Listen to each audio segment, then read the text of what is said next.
Indo British advanced pain clinic, నొప్పి మాయం, surgery దూరం. For appointments 9155515563. అందరం కూడా ధర్మ మార్గంలో నడవాలి.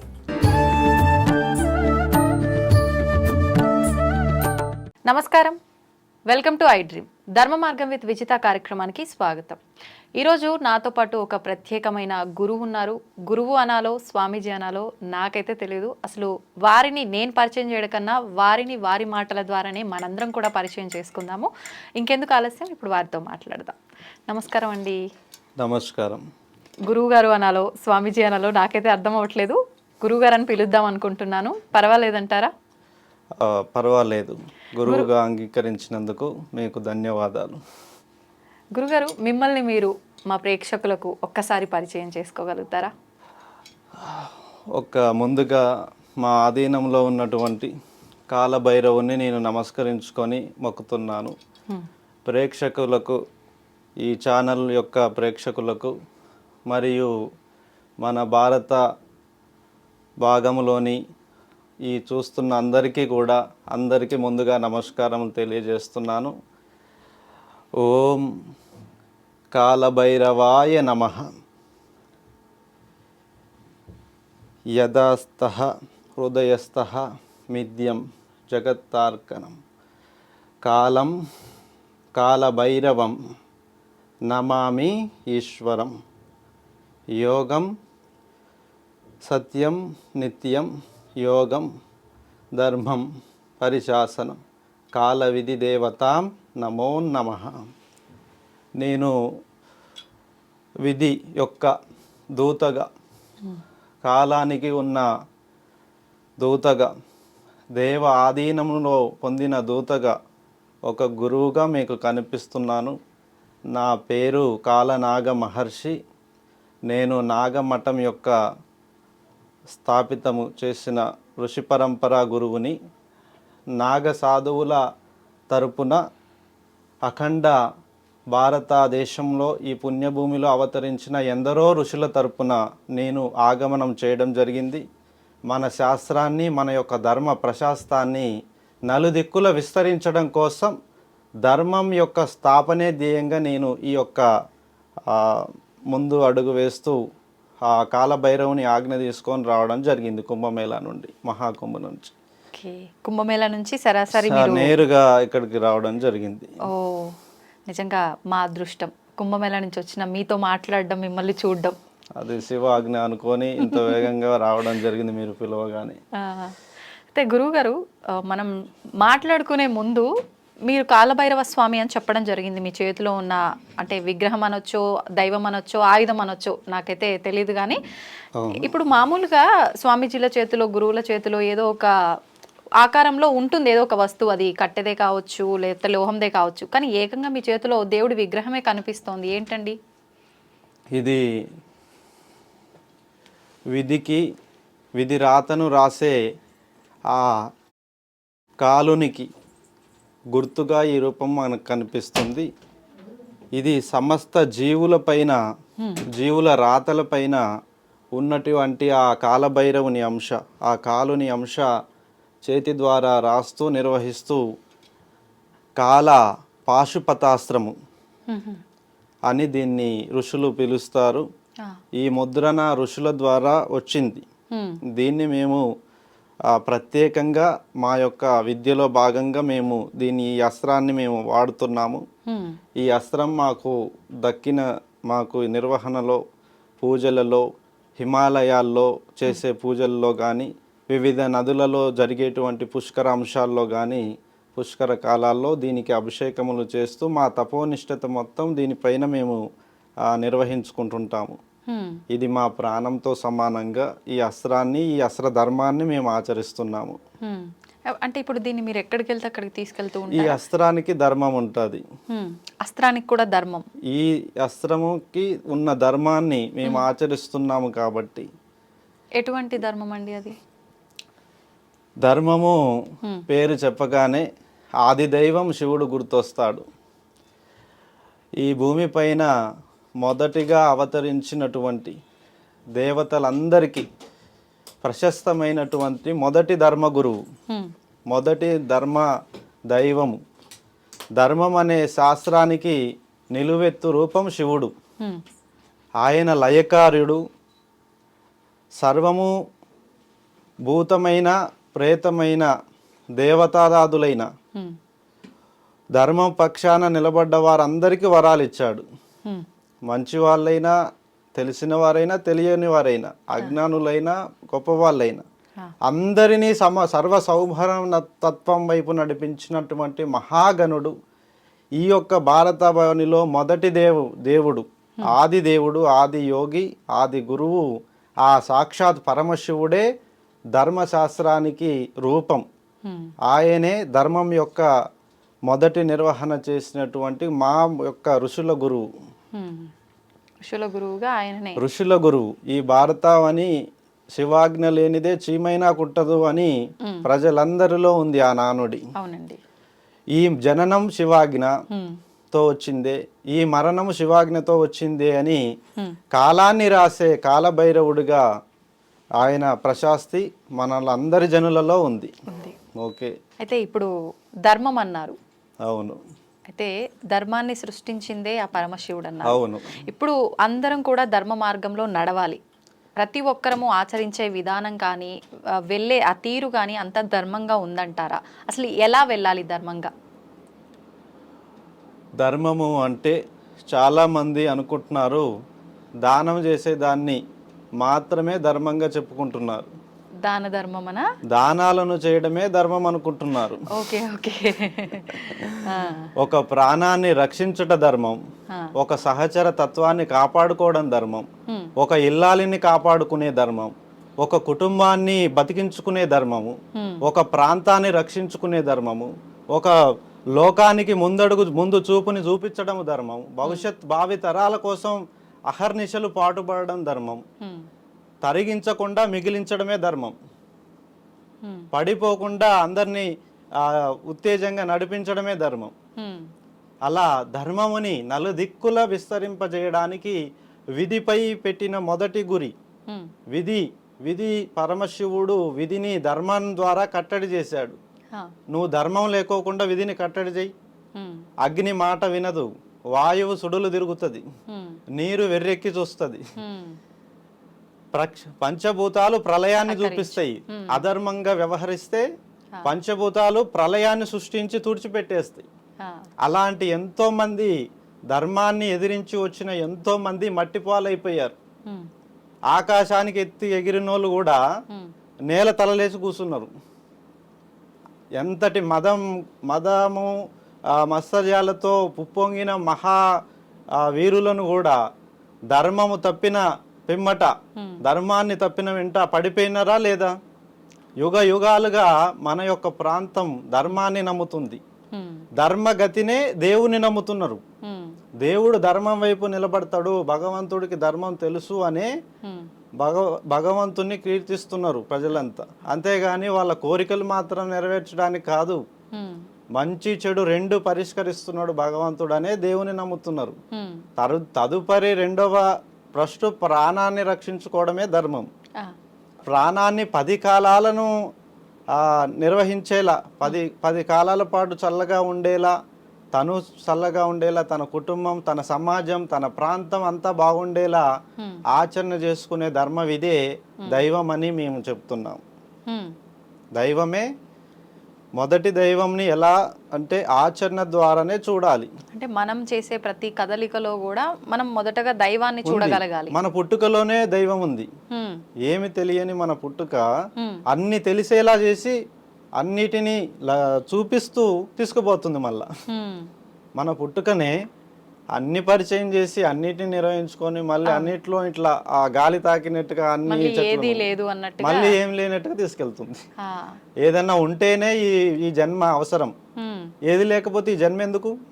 ఈ కోరికలు ఇవన్నీ ఎందుకు? ఇక ఏది లేనప్పుడు ఈ జన్మ ఉండదు. ఏదైనా రుణగతిన ఉంటేనే ఈ జన్మ ఉంటది. అసలు ఏంటంటే మానవ జన్మకు అర్థం ఏంటి? ఎందుకు మనం ఒక జీవి జన్మ తీసుకుంది అని అంటే దాని యొక్క అర్థం ఏంటి? ఈ జన్మ తల్లి గర్భం నుండి పురుడు పోసుకున్నప్పుడు మొదటిగా ఒక ఉత్పాతం జరుగుతుంది. జ్ఞాపకం, ఉమ్, తల్లి చెప్పే నూరి పోసేటువంటి ఆ జ్ఞాపకాలు, ఉమ్, తండ్రి అని, తోబుట్టువులని, మనవాళ్ళని, బయటి వాళ్ళని అన్నీ అవును. పురుడు పోసుకుంటాయి మొదటి నుండి. భగవంతుడు నూరిపోసేది అంతర్లోపంలో దాగి ఉంటుంది. ఉమ్, అది అప్పుడే కనబడదు. ఉమ్, అది పెరిగేదాకా తల్లి చెప్పినట్టే వింటది, ఆ, తండ్రి చెప్పినట్టే వింటది. ఒక వయసు వచ్చాక ఉమ్, తల్లిదండ్రులను దాటి ఉమ్, ఆ లోపల ఆ యొక్క శిశువులో ఉన్నది మొదటి చిన్నతనంలోనే బయటపడదు. ఉమ్, అది ఒక వయసు వచ్చాక ఉమ్, తనలో దాగిన ఆ జన్మవిధి రహస్యం అనేది బయటికి ఉప్పొంగిపోతుంటుంది. ఓకే. అది చాలామంది, కొద్దిమందికి కామం వైపు, కొద్దిమంది రాజయోగం వైపు, ఉమ్, కొద్దిమంది ఆ దుఃఖ భారాల నుంచి తప్పించుకున్నటకు, కష్ట సుఖాల మీద సవారీ చేయడానికి, ఉమ్, ఇలా వాళ్ళ జన్మ అంశాలు ఈ సృష్టిలో లయమైనటువంటి కొన్ని విద్యలకి ట్రాన్స్ఫర్ అయిపోతాయి. ఉమ్, పెరిగేదాకే తల్లిదండ్రి చేతులు ఉంటారు, అవును. పెరిగిన తర్వాత లోకం విధి చేతులు ఉంటారు.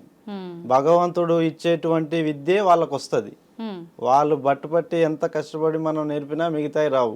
అంటే ఇప్పుడు కొంతమంది మంచిగా వెళ్తున్నారు, కొంతమంది అడ్డదారులు అంటే చెడు వ్యసనాలకు బానిస ఇలా వెళ్తున్నారు. మరి ఇదంతా కూడా భగవంతుడు నడిపించినట్టుగానే జరుగుతుందా? అవును, ఉమ్, భగవంతుడు సాక్షాత్కరంగా ఉమ్, ఈ భూమి మీద అవతరించిన కాలం నుంచి ఇప్పటి వరకు మంచి చెడులను పరిష్కరిస్తున్నాడు అని మనం ఎన్నో పురాణాల నుంచి కానీ ఎన్నో కథల నుంచి, కథాంశాల నుంచి మనం వింటున్నాం, చూస్తున్నాం. అవును. భగవంతుడు ఉమ్, ధర్మాన్ని స్థాపించిన తర్వాత ఉమ్, అనుసరించని వారు ఒకవైపు, ధర్మం అనుసరించేవారు దేవతలయ్యారు, ఆ, ధర్మాన్ని అనుసరించని వాళ్ళు రాక్షసులయ్యారు. ఉమ్, ఇది ఒక్క వేరువేరుగా విధి నడిపిస్తుంది. ఉమ్, దుష్టులను వెంటాడేటువంటి ప్రభుత్వాలు ఉన్నాయి. ఆ, ఇప్పుడు చూస్తున్నాం సమాజంలో అవును. ఎన్నో ఆకృత్యాలు జరుగుతున్నాయి, ఉమ్, అత్యాచారాలు జరుగుతున్నాయి, ఉమ్, ఎన్నో హత్యలు, ఆస్తుల కోసం హత్యలు చేయడము, లేదా కోరికల కోసం హత్యలు చేయడము. ఉమ్, ఇటువంటి రాక్షస గణాన్ని మనం మన జనులలోనే చూస్తున్నాం. వెలుగు చీకట్లు విడదీయరానివి, ఉమ్, మనము విడదీసి చూడలేము ఈ సృష్టి మొత్తంలో. ఉమ్, అలాగే ఈ ధర్మ పక్షాన నిలబడి చూస్తేనే మనకి దైవ గుణం ఉన్న వాళ్ళు కనిపిస్తారు. ఉమ్, ధర్మాన్ని ఆచరించకుండా దేవుడు లేడు, ఏమి లేడని చెప్పేసి, ధర్మము లేదని చెప్పేసి, నేను మాత్రమే ఉన్నా, నా ఆకలే గొప్పది అని చెప్పేసి తప్పుల మీద తప్పులు చేస్తూ ఉమ్, కోరికల కోసం పిచ్చోళ్ళు అయిపోయి రాక్షసులుగా మారి దుష్టులు తిరుగుతున్న వాళ్ళు చాలామంది ఉన్నారు. వాళ్ళని కంట్రోల్ చేయడానికి ఇప్పటికీ ప్రభుత్వాలు, నాయకులు ఎంతోమంది ఉమ్, ఎన్నో కట్టుబాట్లతో ధర్మశాసనాలు, న్యాయపీఠాలు, అప్పుడే కదా న్యాయస్థానాలు ఇవన్నీ అవతరించాయి. అవునండి. పాపాత్ములను, దుర్మార్గులను, దుష్టులను కట్టడి చేయడం కోసమే ఉమ్, ఈ యొక్క ధర్మాత్ములు, గురువులు, దేవతల యుగం నుంచి ఇలా కట్టడి చేసుకుంటూ వస్తున్నాం. ఆ, అలా కట్టడి చేయడం వల్లనే ఈరోజు ప్రజలు ఉమ్, సుభిక్షంగా బతకగలుగుతున్నారు, ప్రశాంత జీవనాన్ని పొందగలుగుతున్నారు. అంటే ఖచ్చితంగా ఇది భగవంతుడు ఆడిస్తున్న ఒక ఆటే, మంచైనా చెడైనా ఏదైనా. 2 చేతులు ఇచ్చాడు తల్లి, ఉమ్, ఉమ్, ఒక చేత్తో పని చేయమంటాడు, ఉమ్, ఇంకో చేత్తో ఆపమంటాడు. ఉమ్, ఎందుకంటే లిమిట్స్ ఉంటాయి. ఆ, లిమిట్స్ ఇప్పుడు ఎవరికి ఏ రుణగతిన ఎంత వెళ్ళాలో అంతవరకే వెళ్ళాలి తలరాత. ఉమ్, ఉమ్, ఏ జీవుడికైనా అది వర్తిస్తుంది. అంటే తలరాత అనేది నమ్మొచ్చంటారా? ఉందా తలరాత? తలరాత ఉంది. ఉమ్, తలరాతని మళ్ళీ తిరగరాయొచ్చు అంటుంటారు కదా, అందుకేగా శివయ్యకి 3వ కన్ను ఎందుకుంది? ఆ, ఆయన మనకి వరాలను ఉమ్, ఇస్తూ మారుస్తున్న కథలు ఎన్నో ఉన్నాయి. ఉమ్, మనకేదైనా లభించకపోతే ఆ పరమశివుణ్ణి వేడుకొనగా ఉమ్, అతను మన తలరాతలో ఆ యోగమును రాస్తాడు. ఉమ్, మనం చేసే పూజల వల్లనో, ఆ వేడుక ద్వారా వేడుకోవడం వల్లనో ఉమ్, యోగము నీకు లేదు కదా తీసుకో అంటాడు, మళ్ళీ రాస్తాడు. ఆ, అందుకే కదా కాలం ఉంది. ఉమ్, కాలము అనేది పరీక్షించడానికి. పర్యవేక్షించడానికే, నిర్వహించడానికి. నిర్వహణలో ఏదన్నా ఒక కాలంలో జరిగిన తప్పులని మరొక కాలంలో మనం సవరించుకోవచ్చు. ఒక జన్మలో చేసిన తప్పులని మరొక జన్మలో తొలగించుకుంటున్నారు. ఒక 100 తప్పులు చేసిన వాడు ఒక పుణ్యకార్యంతో మళ్ళీ పేరు మార్చుకుంటున్నాడు. అలా భగవంతుడు చెడు వాళ్ళని మంచిగా మార్చడానికి అవకాశాలు ఇస్తున్నాడు. తలరాత రాసుకోవచ్చు కూడా. ఓకే, భగవంతుడు ఏదైనా మిస్ చేసినను వదిలేసినను మళ్ళీ మనం దాన్ని గుర్తించిపోయి నాకు ఇది రాయలేదు మీరు రాయండి అని మళ్ళీ మనం రాసుకొని తెచ్చుకోవచ్చు. తలరాతను తిరిగి రాసుకోవచ్చు. అంటే ఇది ధర్మంగా నడుచుకున్న వాళ్ళకే ధర్మాన్ని అనుసరించే వాళ్ళకే ఈ తలరాత తిరిగి రాసుకోవచ్చు. Okay okay. ధర్మాన్ని తప్పి నేను నా కోరికలే మూలము, నా ఇష్టమే ప్రధానము, లోకం కనబడక, తల్లిదండ్రులు కనబడక, భార్య పిల్లలు కనబడక తిరుగుతున్న విర్రవీగుతున్న దుష్టులకి ఆ తలరాత రాయడు. వాళ్ళని అంతం కోరుతుంది విధి. విధి అంతమే కోరుకుంటుంది. ప్రజలు అందరు కూడా వారు తొందరగా పోతేనే బాగుంటది, మనం ప్రశాంతంగా బతుకుతున్న దాంట్లో వాడొచ్చి మొత్తం అగ్ని బీజం వేస్తున్నాడని ప్రజలంతా వారి చావునే కోరుకుంటారు, దుష్టుల చావులనే కోరుకుంటారు. ఓకే, అయితే ఇప్పుడు నేను నాది అనే స్వార్థంతో బ్రతుకుతున్నారు మనుషులు. నిజంగా అలా కాకుండా ధర్మంగా భగవంతుడున్నాడు, ఏదో శక్తి ఉంది, సరే నేను నాది అనేవాడికి ఈ భూమి మొత్తం ఇస్తా, వాడు ఏ పని చేస్తాడు? ఎంత పని చేయగలుగుతాడు? అవును. నేను నాది అనుకుంటే సరిపోదు, దాన్ని కాపాడుకోవాలి. దాన్ని కాపాడుకోవాలి, దాన్ని నిర్వహించాలి. నిర్వహణ పూర్తయిన తర్వాత తనతో కానప్పుడు ఇంకొకరికి అప్పచెప్పి వెళ్ళిపోవాలి, కానీ దాన్ని గాలికి వదిలేసిపోవద్దు. నేను నాది అనుకోవడానికి కూడా ఒక ధర్మాన్ని పాటిస్తాలి తప్పకుండా. లేకపోతే అది యోగము కరెక్ట్గా కాదు. అందుకే వాళ్ళ కోరికలు నెరవేర్తలేవు. నాది అనుకున్నవాడికి ఏదీ దక్కదు. అందరిది అనుకున్నవాడికి అన్ని చేతులు సహకరిస్తాయి. అదే ధర్మం చెప్తుంది. అవును అవును. అయితే ఇప్పుడు మన తలరాతలో ఉన్నదాన్ని మార్చుకోవడం కోసం మనం భగవంతుని ఆరాధించాలా, లేదు అంటే నేను ఇప్పుడు ఉన్న జన్మలో మంచి ఉత్తమంగా బతకాలి, అనుకున్న లగ్జరీ లైఫ్ లీడ్ చేయాలి అంటే భగవంతుని ఆరాధించాలా? అసలు ఎందుకు భగవంతుని ఆరాధించాలి? ఇది మన జన్మాంతరాలను తవ్విదీసి చూసుకునేటువంటి మన ఆత్మ పరీక్ష ఈ ఆ ప్రశ్న అనేది. ఇదే ప్రశ్న యోగులు స్వీకరించుకొని విధిని, ఆచరణే దైవం, మొదట ఆచరణలోనే దైవాన్ని తీసుకొని ధర్మం వైపు గురిపెట్టి అస్త్రాన్ని నడిపించారు. మన ఆచరణలో దైవం ఉండి మన ఆచరణలో ధర్మ ప్రక్షాళన నిలబడి ఉంటే సమస్త జీవులు పరిచయం అవుతాయి, సమస్త యోగములు మనకి కలుగుతాయి. కానీ ఎందులోనూ పడకోకుండా నీకు అనువైన నువ్వు ఏదైతే లక్ష్య సాధన ఉంటుందో లక్ష్య సాధన వైపు మాత్రమే గురి పెట్టాలి. వీళ్ళు చాలామంది చెప్పేది ఒక ధర్మాన కోరుకుంటారు, ఇంకో ధర్మం వైపు పాటిస్తుంటారు. ఆచరణ దోషం వల్ల వాళ్ళు కోరుకున్నవి జరగట్లేదు. ఎటువైపు మన కన్ను పెడతామో అటువైపే పని అవుతుంది, ఎటువైపు మన చెయ్యి పెడుతుంటామో అటువైపే పని అవుతుంది. అందుకే ఆచరణలు పుట్టుకొచ్చాయి అక్కడి నుండే. మన దృష్టిని బంధించేటువంటి ఆచరణ ఒకటి ఉంది, కర్మలను శాసించే విధానం ఆచరణ ఒకటి ఉంది. అందుకే దాని నుంచే ఈ పూజ నియమాలు, పూజలు చేయడము, ఆ పూజలను కోరుకొని నియమాలు చేయడము, రకరకాలుగా పూజలు, విధి విధాలుగా ఆచరణలు, ఎన్నో రకాలుగా ఆచరణలు కనిపిస్తున్నాయి, అబ్బురపరుస్తున్నాయి. అందులో ఆ సరైన దృక్పథంతో చేసిన వాళ్ళకేమో అవి అనుకున్న కోరికలు నెరవేరుతున్నాయి భగవంతుని పూజించగా. మిగతా వాళ్ళ పరిస్థితి నామమాత్రంగా ఉంటుంది, మళ్ళీ ఇంకొక ఆచరణ చేస్తున్నారు. అలా జరుగుతూ ఇప్పుడు ఇలా అంటే ఇప్పుడు మీరు చెప్పిన దాన్ని బట్టి శివుడే అన్నిటికీ మూలం, శివుడి నుంచే ఇవన్నీ కూడా ఉద్భవించాయి అని చెప్పి. అయితే ఆరాధించాలి అనుకుంటే శివుడిని ఒక్కనే ఆరాధిస్తే సరిపోతుందా? మిగతా అన్ని దేవుళ్ళని ఆరాధించాల్సిన అవసరం ఉందా? సాక్షాత్తుగా భగవంతుడు శివుడే ఒక్కో ఆచరణకు ఒక్కో రూపాన్ని నమ్మమని చెప్పాడు. ఇప్పుడు ఒక్కో ఆచరణకు ఒక్కో రూపాన్ని ఇవ్వాలి, అప్పుడు వాళ్ళు తొందరగా గుర్తుపట్టగలరు.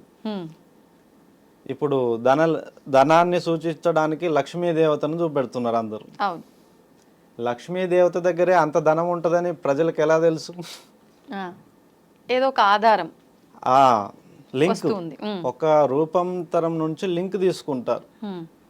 ఎవరికైతే ఆ వేదనతో బాధపడుతుంటారో వారు ఆ రూపాన్ని అలా టచ్ చేయడమే. ఆ రూపాన్ని అలా టచ్ చేయడం వల్ల ఆ లక్ష్మీదేవత శివునిలో ఐక్యమైనప్పుడు ఆ యొక్క రాత మార్చబడుతుంది. వాళ్ళు కోరుకున్నవి తదాస్తు, దేవతలు కూడా తదాస్తు అంటారు. వాళ్ళు అలాగే కామానికి ఒక దేవత.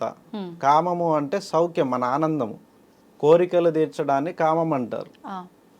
అది ఆ దేవతలు కూడా ఉంటాయి. ఇప్పుడు నాకు ఈరోజు మంచి నిద్ర పట్టాలని నేను కోరుకున్నాను, అలాంటి మన శరీరం అలా మారిపోతుంది. అలా నాకు ఈ యొక్క మంచి భుక్తము, నాకు భోజనం కావాలి అని కోరుకున్నాను, అలాంటి దేవతలు కూడా ఆశీర్వదిస్తుంటాయి.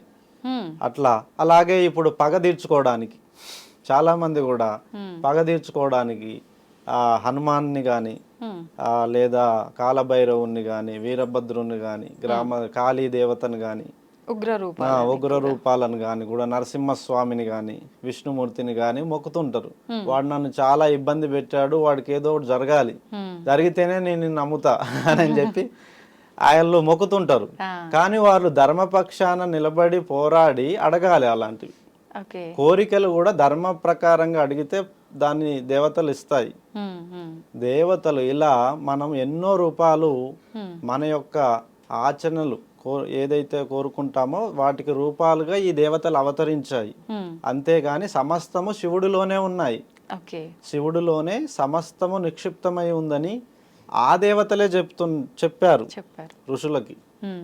ఇప్పుడు శివుణ్ణి ఆరాధించే వాళ్ళకి ఎక్కువ కష్టాలు పెడుతుంటాడు, పరీక్షలు పెడుతుంటాడు, అన్ని ఎదుర్కొన్న తర్వాతే ఆయన అనుకున్నది మనకు ఇస్తాడు అని చెప్పంటారు. నిజం, కష్టాలు పెట్టేది శివుడు కాదు. ఇది చెప్పబడిన వాస్తవము లోతుగా చెప్పాలి.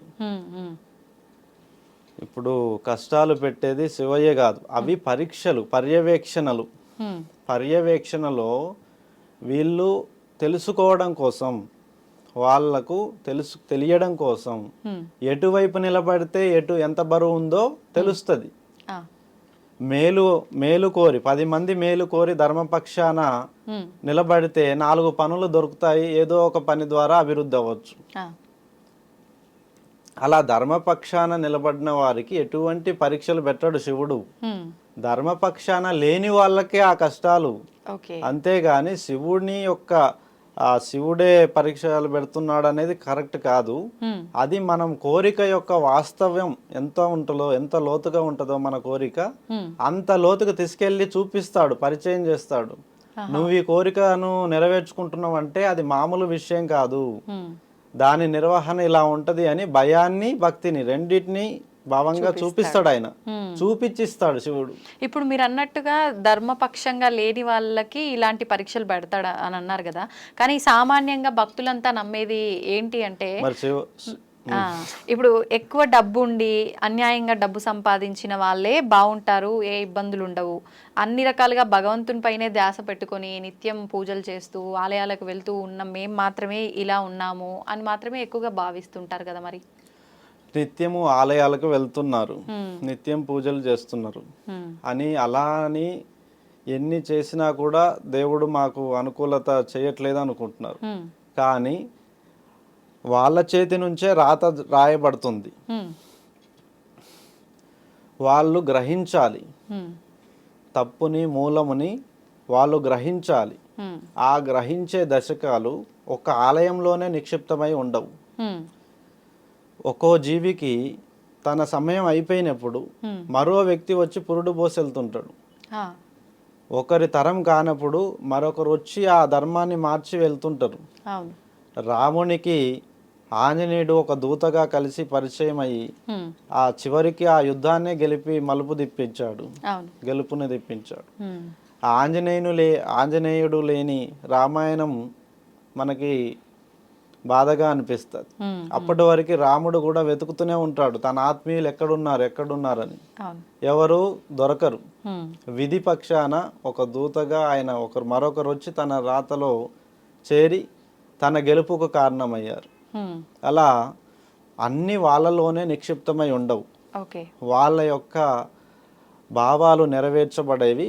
మిగతా వాళ్ళు కదిలించినప్పుడు ఉమ్, వారి ద్వారా వాళ్ళు తెలుసుకొని లక్ష్యాన్ని సాధించగలరు. ఓకే. అన్నీ మనతోనే జరగవు. ఇప్పుడు నేనే ఉన్నాను, ఉమ్, ఈ అస్త్రము నేనే తయారు చేయలేదు కదా. ఆ, ఇప్పుడు ఎంతో మంది సిద్ధులు ఉన్నారు, ఆ, వాళ్ళు ప్రతిష్ఠించిన శివలింగాలన్నీ వాళ్ళే తయారు చేయలేదు కదా. లేదు. శిల్పులు వారి వారి పరిచయ ధర్మంలో ఉన్నవారు వారికి దగ్గర ఉన్న వారి ద్వారానే అందుకొనే చేయగలుగుతారు. సమస్తము మనము జ్ఞాపకంగా ఉంచుకొని మన నడవడిక ఉంటే అన్నీ నెరవేరుతాయి. ఉమ్, అన్నీ నాతోనే అవుతాయని అనుకోకూడదు. ఉమ్, అన్నీ సమష్టి కృషితో జరుగుతాయని అనుకోవాలి. ఓకే. సమిష్టి కృషిలో ఒక్కొక్కరు ముందుకొచ్చి ఒక్కో విధమైన కోరికను తీర్చగలిగే శక్తి ఉంటుంది. సహచరులతోనే అన్ని జరిగాయి. ఓకే. ఇప్పుడు తలరాత అన్నాము ఇందాక, ఆయనే తలరాత రాస్తాడన్నాం. మనం ధర్మంగా ఉంటే దాన్ని మనం తిరగ రాసుకునే అవకాశం కూడా మన చేతుల్లో ఉందనుకున్నాం. ఉంది. అసలు ఈ తలరాత అనేది ఈ వ్యక్తికి ఇలానే అని చెప్పి ఎలా రాయబడుతుంది, ఎలా డిసైడ్ చేస్తారు అట్లా? కాలరాత. హ్మ్. ప్రతి పదార్థానికి ఒక కాలం ఉంటుంది, హ్మ్. ఆరంభము అంతము. వాటి ఆచరణలకు సహచరులు తోడైతే మరింత బలం చేరుతుంది. ధర్మం పక్షాన నిలబడితే నలుగురు సహచరులు కదిలొస్తారు. హ్మ్. మనం ఆచరణ అనేది సాక్షాత్ ఆ దైవం నుంచి తీసుకుంటాం. హ్మ్. దైవం మనకే వచ్చి పట్టలేడు కదా. లేదు. మన పక్కన ఉన్న ఎవరో ఒకరికి ఆవహించగలడు. హ్మ్. ఆవహించి వారి సమయాన్ని మనకిచ్చి గెలిపిస్తారు. అలా సాధ్యమేనా ఆవహించడం? ఇదంతా? సాధ్యం అవుతుంది. ఆ. ఇప్పుడు మనం అంతా కలిసి కేసీఆర్ని తెలంగాణ ఉద్యమంలో ఓట్లేసి గెలిపించారు కదా, ఆయన పోరాడినందుకు. హ్మ్. తర్వాత ప్రజా అధికారం ఎటు మళ్ళింది, హ్మ్. మళ్ళీ మరొకరిని చూశారు, మళ్ళీ మరొకరిని చూస్తున్నారు. హ్మ్. అంటే వాళ్ళ యొక్క రుణమును వెతుక్కొని హ్మ్. ఎవరెవరు వస్తున్నారో, హ్మ్. ఎవరెవరు మనకి ఆశయాలను నెరవేర్చగలరో నమ్మి వాళ్ళకే ఇస్తున్నారు. హ్మ్. అంటే ధర్మం వైపు నిలబడిన వాళ్ళు ఎప్పటికీ గెలుస్తూనే ఉంటుంటారు, హ్మ్. వస్తూనే ఉంటుంటారు. మళ్ళీ ఓడినా తిరిగి వస్తూనే ఉంటారు. ఒక సమయం పోయినా మళ్ళీ ఇంకో సమయం అవకాశం ఇస్తూనే ఉంటుంది విధి. హ్మ్. ఆ విధంగా సాధించుకోవచ్చు. ఓకే. పునర్జన్మ ఉంటుందంటారా మనిషికి? మళ్ళీ మనిషి రూపంలోనే జన్మ తీసుకునే అవకాశం ఉంటుందంటారా? పునర్జన్మలు ఉంటాయమ్మా. హ్మ్. అది ఎంతో తపము వేదన, ఈ భూమికి మన రుణం ఉంది హ్మ్. అని సిద్ధపడిన వాళ్ళకి హ్మ్. ఆ యొక్క అవకాశం దొరుకుతుంది. ఓకే. అన్ని కోరికలు తీర్చుకున్నాను, నా కథ అంతా ముగిసింది అనుకునే వాళ్ళకి పునర్జన్మలు ఉండవు. హ్మ్. ఇంకా తపం సరిపోలేదు, Hmm. ఈ జన్మ సరిపోలేదు, మరో జన్మలో ఇంకా నిర్వహించాలి. ఆ. తనివి తీరని ఆరాటము, ఈ భూలోకం పైన ప్రేమ హ్మ్. తిరిగి అది మళ్ళీ పుట్టించగలదు. హ్మ్. ఒకవేళ పుట్టిన అంటే ఇప్పుడైతే ఏదైతే బంధాలు బంధుత్వాల మధ్య ఉన్నారో, ఏదైతే ఆశతో బతకాలని అనుకున్నారో అవే ఆశలతో అవే బంధుత్వాల మధ్య పుట్టే అవకాశం ఉంటుందంటారా? కోరుకున్న అంశాలు వేరు, హ్మ్. పునర్జన్మల్లో ఉండేది కాంక్ష. హ్మ్. ఒకరి తరంలో నెరవేరని కాంక్ష ఇంకొకరి తరంలో నెరవేరుతుంది. హ్మ్. ఇప్పుడు ఈ భూమిలో దొరకని ఫలాలు మరొక భూమిలో దొరుకుతాయి. ఆ. ఇక్కడ దొరకని రుచులు అక్కడ దొరుకుతాయి, అక్కడ దొరికే రుచులు ఇక్కడ దొరకవు. హ్మ్. అది ఖచ్చితంగా మారిపోతాయి. హ్మ్. తర్వాత జన్మలో ఆ కాంక్ష నెరవేరుతుంది. హ్మ్. కానీ సన్నిహితులు అనే వాళ్ళు వేరు వేరు రూపాల్లో వేరు వేరు కాలాలకు విభజించబడిపోయి ఉంటారు. ఓకే. అందువల్లనే పునర్జన్మలను పట్టి చూపించలేకపోతున్నారు. హ్మ్. ఉంటాయని తెలుసు, హ్మ్. కానీ ఆధారితంగా చూపడానికి హ్మ్. అవకాశము విధి లేకోకుండా చేసేసింది. ఓకే. అందువల్ల విధిని దాటి చూపించాలి అది. అయితే ఇప్పుడు మీరు అన్నదాన్ని బట్టి ఖచ్చితంగా ఈ జన్మలో ఏ ఆశతో ఏ కోరికలతో చనిపోయారో, ఏ బంధాలతో ఉన్నారో అది మళ్ళీ వచ్చే అవకాశం లేదన్నారు. కానీ చాలా వరకు చాలా వరకు ఇప్పుడు ఎవరైనా ఇంట్లో పెద్దవాళ్ళు చనిపోతే మళ్ళీ వాళ్ళ కొడుకుకి కొడుకుగాను కూతురుగాను వాళ్ళ మనవడు మనవరాళ్ళుగా అలా మళ్ళీ పుడతారు అని చెప్పి వాళ్ళే పుట్టారు అని చెప్పి నమ్ముతుంటారు కదా, అదంతా ఒక అపోహల అది ఆశీర్వాదము. వాళ్ళ యొక్క తాతలు ముత్తాతలు మళ్ళీ వాళ్ళ మనవాళ్ళ కడుపులలో పుట్టాలని వాళ్ళ ఆశీర్వాదం కోరుకుంటారు. ఓకే, వాళ్ళకి చెప్తారు కూడా, మనవడా నేను చచ్చి మళ్ళీ నీ కడుపులోనే పుట్టాలని ఉందిరా అని చెప్పి ఆ చిన్న పిల్లాన్ని దగ్గర తీసుకొని అలా అద్దుకొని చెప్తుంటారు. వాళ్ళకి వాళ్ళ తాతే పుట్టాడు అనుకుంటారు తర్వాత. అది ఆశీర్వచనం అంటే వాళ్ళ యోగము తనివి తీరని ఆ ప్రేమ ఆకాంక్షలు ఆ బలాన్ని బలంగా బంధం అనేది కనిపిస్తుంటుంది విధి ద్వారా.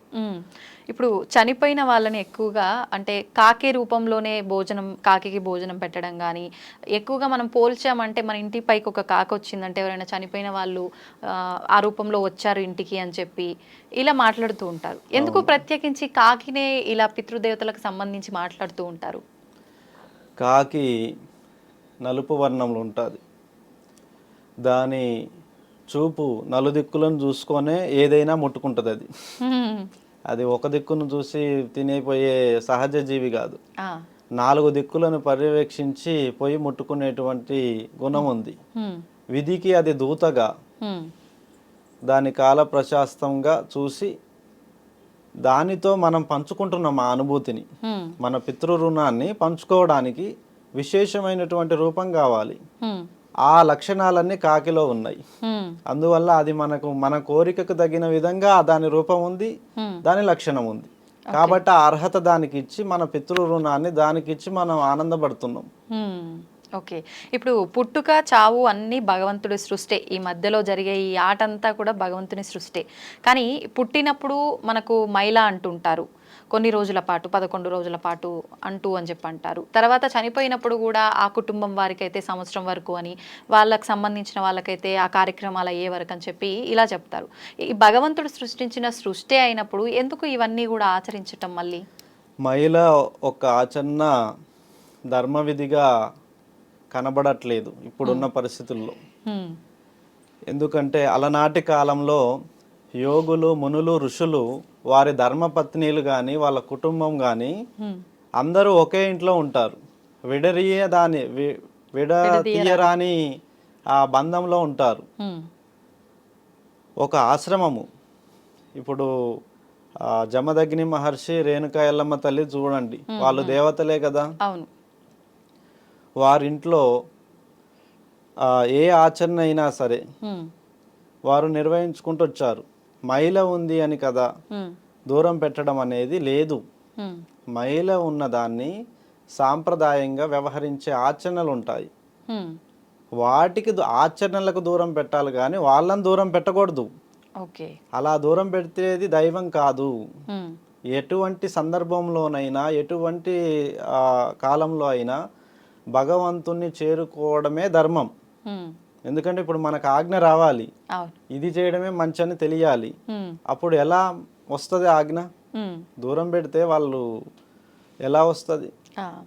నమ్మకాలు దూరం చేయడానికి అది కొద్దిమంది సృష్టించినటువంటి వ్యవహారము. వాస్తవానికి మహిళ అనేది మనము పెద్దగా కొన్ని ఆచరణలకు దూరం పెట్టాం కానీ వ్యక్తులను దూరం పెట్టరా అనేది మహిళ అనేది లేదు. అది ఓకే. అయితే ఇప్పుడు ఈ తంతు ఏదైతే ఇవన్నీ పాటిస్తున్నామో చనిపోయినప్పుడు కూడా మనిషి చనిపోయిన దగ్గర నుంచి మనిషి చనిపోయినప్పుడు అతని జ్ఞాపకాలను ఒకేసారిగా మనం విడిచిపెట్టలేము. కాబట్టి దానికి కొన్ని దినములు అనుచరణ చేయడం, కొన్ని దినములను వారికి జ్ఞాపకంగా చేసుకునే ఆచరణను అది దినకార్యములు అంటారు. దినకార్యములు పూర్తయిన పిమ్మట వాళ్ళు సకలము నిర్వహించుకోవచ్చు. అంతేగాని సంవత్సరంతపు మహిళ అనేది లేదు దానికి. ఈ కార్యక్రమాలు పుట్టుక కూడా అలాగే. పుట్టుకలో కూడా తల్లి స్నానం చేయాలి, బిడ్డ స్నానం చేయాలి. అప్పుడు వారి నుంచి వచ్చేటువంటి ఆ పుట్టుక నుంచి వచ్చిన ద్రవ్యముల వాసనలు చుట్టుపక్కల అందరినీ ఆకట్టి వేయబడుతుంటాయి. అందుకే బిడ్డల దగ్గర, తల్లి దగ్గరకు కానీ శిశువు దగ్గరకు కానీ ఇతరులను కూడా చెప్పులు వేసుకొని రానివ్వరు, కాళ్ళు చేతులు కడుక్కొని పట్టుకొనివ్వరు, పిల్లల్ని కూడా ఇన్ఫెక్షన్స్ వస్తాయి. అవును. ఆచరణ మహిళ అనేది వారి యొక్క శ్రేయస్సు భద్రత కోసం పెట్టిందే గాని భగవంతుడికి దూరం చేసే విధానం అక్కడ లేదు. పుట్టుక నుంచైనా చావు నుంచైనా భగవంతుడిని దూరం చేసే విధానం ఎందులోనూ లేదు. భగవంతుడి ఆశీర్వాదమును మనం తీసుకోవచ్చు, కానీ కొన్ని ఆచరణలు వాళ్ళ యొక్క శ్రేయస్సు, వాళ్ళ యొక్క ధర్మ రక్షణ కోసమే, బిడ్డ తల్లి రక్షణ కోసమే ఆ 11, 21 రోజు వాళ్ళు చేసే స్నానాలు కొంచెం తంతు ముగిసే వరకు వాళ్ళని అప్పటి వరకు బయట తిరగనివ్వరు. బయట తిరగనివ్వకోకుండా పెట్టారు, కానీ గుడికి రావద్దని చెప్పి కట్టలేదు ఎక్కడ. ఓకేనా? అది ఆ మహిళ అంతా పోయే 21 రోజుల్లో వాళ్ళు చేసే స్నానాల ద్వారా ఆ అన్ని ఔషధాలు తెచ్చి స్నానం చేయిస్తారు. ఏది తులసి ఆకులు కానీ, ఇంకా ఇక్కడ చెప్తారు అది కొన్ని ఆకులను ఔషధాలను తెచ్చేసి వాటి ద్వారా స్నానాలు వేడి నీళ్ళల్లో వేసి ఉడికించి ఆ వాటర్తోనే స్నానాలు చేయిస్తారు. అలా పుట్టుక మహిళ అనేది వాళ్ళ రక్షణ కోసం కానీ దేవుని దూరం చేసేది కాదు. 2, చావు మహిళ అనేది చావుని సంవత్సరికం పాటిస్తున్నారు, అది కాదు. అది దైవానికి దూరం చేయడం అనేది లేదు. అతని జ్ఞాపకాలను అతనికి అందించేంత వరకు పరిపరి విధాలుగా ఆచరణలు చేస్తూ, ఇప్పుడు పిండ ప్రదానం చేయాలి, అలాగే భోజనము భుక్తి పెట్టాలి, అలాగే అందరూ ఏడుస్తుంటారు దుఃఖపీడితులై, వాళ్ళలో ఆ దుఃఖము తగ్గాలి. ఆ దుఃఖము తగ్గేంత వరకు వాళ్ళని కొన్ని రోజుల పాటు వాళ్ళు అదే కార్యక్రమంలో దినకార్యములలో ఉండడం వల్ల వాళ్ళు దేవుణ్ణి స్మరిస్తుంటారు కానీ రాలేరు. అలా కొన్ని జ్ఞాపకాలు విడిచేంత వరకు ఆ కార్యక్రమాలన్నీ ముగిసే వరకు వారిని మిగతా కార్యక్రమాలకు రానివ్వరు. అంటే శుభకార్యాలకు రానివ్వరు. అలాగే వేరే వేరే వృత్తుల పనులకు, జాబులకు కూడా పోరు కొద్దిమంది. ఆ జ్ఞాపకాలు పట్టి పీడిస్తూ వేడుస్తుంటారు, శోకిస్తుంటారు. తల్లి చనిపోయినా, తండ్రి చనిపోయినా, బిడ్డలు ఎవరైనా కానీ ఆ జ్ఞాపకాలు విడిచేంత వరకు వాళ్ళు ఉండేది కూడా దేవుళ్ళతోనే. దైవ ఆగమన శాస్త్రాల ప్రకారంగానే ఆ యొక్క తంతు నడుస్తుంటది. అక్కడెక్కడ దూరం చేసిన ఆనవాళ్ళు ఏం లేవు. కానీ ప్రజలు తెలియని వాళ్ళు సృష్టించింది ఏంటంటే సంవత్సరం మహిళ అని రానవద్దని, నెల అని, సంవత్సరం అని, ఇలా సంవత్సరికాలని మొత్తం గుళ్ళకి రాకోకుండా కొన్ని అపశృతులు జరుగుతున్నాయి. అలాంటి నియమాలు ధర్మపక్షాన లేవు, వ్యవహరించబడడం లేదు. అలనాటి యుగంలో అయితే అలా అయితే నిర్వహణ లేదు. ఈ మధ్యలో వచ్చినటువంటి ఈ భూభాగంలో జరిగిన దాడుల వల్ల ముస్లిమ్స్ కానీ, క్రిస్టియని ప్రభుత్వాలు, బ్రిటిషర్స్ వచ్చిన తర్వాత మన ఆచార వ్యవహార శైలిని వాళ్ళు పూర్తిగా అడుగంటేలా చేశారు. మన గురుకులాలు, మన గురువుల ధర్మాలు, మన విధి విధానాల ఆచారాలన్నిటినీ తారుమారు చేశారు. దానివల్ల చాలా విధి విధానాలు తారుమారు జరిగి ఇప్పుడు అలా వ్యవహరించబడుతున్నాయి. ఓకే, అయితే ఇప్పుడు మీరు అన్నట్టుగా అంటే నేను ఏదో జనాలకి తెలియజేయడం కోసం నా వంతు నేను ధర్మంగా మాట్లాడి వాళ్ళకు తెలియజెప్పి వాళ్ళని ఆ మార్గంలో తీసుకెళ్లడం కోసం అని చెప్పి గొప్ప గొప్ప పదాలు మాట్లాడారు. అయితే వచ్చిన ప్రతి ఒక్కరూ ఇలాంటి మాటలే మాట్లాడతారు. అంటే ఇక్కడికి వచ్చిన వాళ్ళనే కాదు, ఇప్పుడు మనం ఎంతో మందిని చూస్తున్నాము. మన ధర్మం ఇలాంటిదని అలాంటిదని, లేదంటే ఏదో ఒక విషయం గురించి మాట్లాడడానికి వచ్చే ప్రతి సాధువులే కావచ్చు, స్వామీజీలే కావచ్చు, గురువులే కావచ్చు, వాళ్ళు ఇంకెవరైనా కావచ్చు, మాట్లాడే ప్రతి ఒక్కరూ మాట్లాడుతున్నంత వరకు వీళ్ళు నిజమే చెప్తున్నారు, అరే నిజంగా ఏదో తెలియజేయడం కోసమే సమాజం కోసం వచ్చారు వీళ్ళు అని అనుకుంటాం. కానీ ఈ వీటిల్లో కూడా చాలామంది అసలు వాళ్ళు ఉన్నారు, నిజం కాని వాళ్ళు ఉన్నారు. అసలు ఎవరు ఏంటి అనేది మేము ఎలా ఒక క్లారిటీ తెచ్చుకోవాలి? చాలా మంది వేరువేరుగా ఉన్నారు, ఇలాగే అనిపోతున్నారు అని మీరు డైరెక్ట్ గా అనేయచ్చు. రుణం లేనిది ఎవరికెవరు కలవరు. ఇప్పుడు ఒక వ్యక్తి కష్టంలో ఉన్నారు, బండి మించి కింద పడ్డారు, నేను పక్కన ఉన్నాను కాబట్టి రెస్పాండ్ అవుతా, అయ్యో నేను సాయం చేస్తే తను బతుకుతారు కదా అని. సహచర ధర్మం అనేది యోగులందరూ పాటిస్తారు. నిన్ను చూసి అంటారు, నీకు అది జరుగుతుంది, నీకు ఇది అవుతుంది, నువ్వు ఇలా అవుతావు అంటారు అని చెప్పడము కాదు, ఆ ధర్మాన్ని, ఆ గెలుపుని ఇవ్వాలి వాళ్ళు. చెప్పి వెళ్ళడమే కాదు, ఉమ్, ఆకాంక్షను నూరిపోయడం కాదు, ఆకాంక్షను బతికించడానికి ఏదన్నా వారి వారి రుణగతిని ఏదన్నా ఇవ్వాలి. అవునా? ఇస్తేనే అవి నెరవేరుతాయి కదా. ఉమ్, ఇప్పుడు అడవిలో పులి ఉంటుందని చెప్పారు, ఉమ్. కానీ అది అవి ఆయుధం దాని ఇవ్వకుండా నుంచి రక్షణకి ఏదో ఒకటి. రక్షణకి ఏదో ఒకటి ఇవ్వాలి కదా, ఇచ్చి పంపాలి. ఉమ్. అంటే ఇప్పుడు మీరు ఇచ్చి అన్నట్టు పంపితే నువ్వు కూడా అవుతావు, నువ్వు కూడా పెద్ద సీఎం అయినా అవ్వచ్చు. జయలలిత కళారంగం నుంచే వచ్చింది కదా తమిళనాడు సీఎం. మీకు వయసు ఉంది, ఇది ఉంది, మీ గురి మీ లక్ష్య సాధన ఎందుకు మీరు మరి ఇందులోనే నిర్వహిస్తున్నారు అని అంటే మీరు గీసుకున్న పరిమితులు మీ కుటుంబం కోసం, నీ యొక్క ధర్మం కోసం నువ్వు పాటిస్తున్నావు. లోక ధర్మం కోసం పాటించడానికి వచ్చిన వాళ్ళు గొప్పవాళ్ళు. ఇప్పుడు అలా వాళ్ళు పోరాడితేనే కదా ఇప్పుడు సీఎంలు అవి పాలిస్తుంది. గౌరవనీయులు రేవంత్ రెడ్డి గారు, ఆయన ఎన్నో పోరాటాలు పడ్డారు, ఆయన ఎన్ని పోరాటాల మీద నుంచి వస్తే ఈరోజు సీఎం అయ్యారు. కేసీఆర్ కూడా సీఎం అయ్యారు. అంతకుముందు రాజశేఖర్ రెడ్డి గారు, రోషయ్య గారు, ఇలా కిరణ్ కుమార్ రెడ్డి గారు, గొప్ప గొప్ప మహానుభావులు అందరికీ విధి అవకాశం ఇస్తుంది. ఇప్పుడు నీకు కూడా ఇవ్వచ్చు నువ్వు పోరాడితే, కానీ నువ్వు నమ్మాలి నా జీవితము దీనిపైనే ఉంది అని నువ్వు నమ్మాలి. మేము సహకరిస్తున్నా మేము కూడా నిన్ను నమ్మాలి. ఏదో నిన్ను ఆట పట్టించకూడదుగా మేము చెప్పి. అలా నీకు కూడా ఒక మంచి యోగం ఉంది అని నేను పరిచయం చేశాను. అది నిజమైన నాడు నువ్వు నన్ను తలుచుకోగలవు.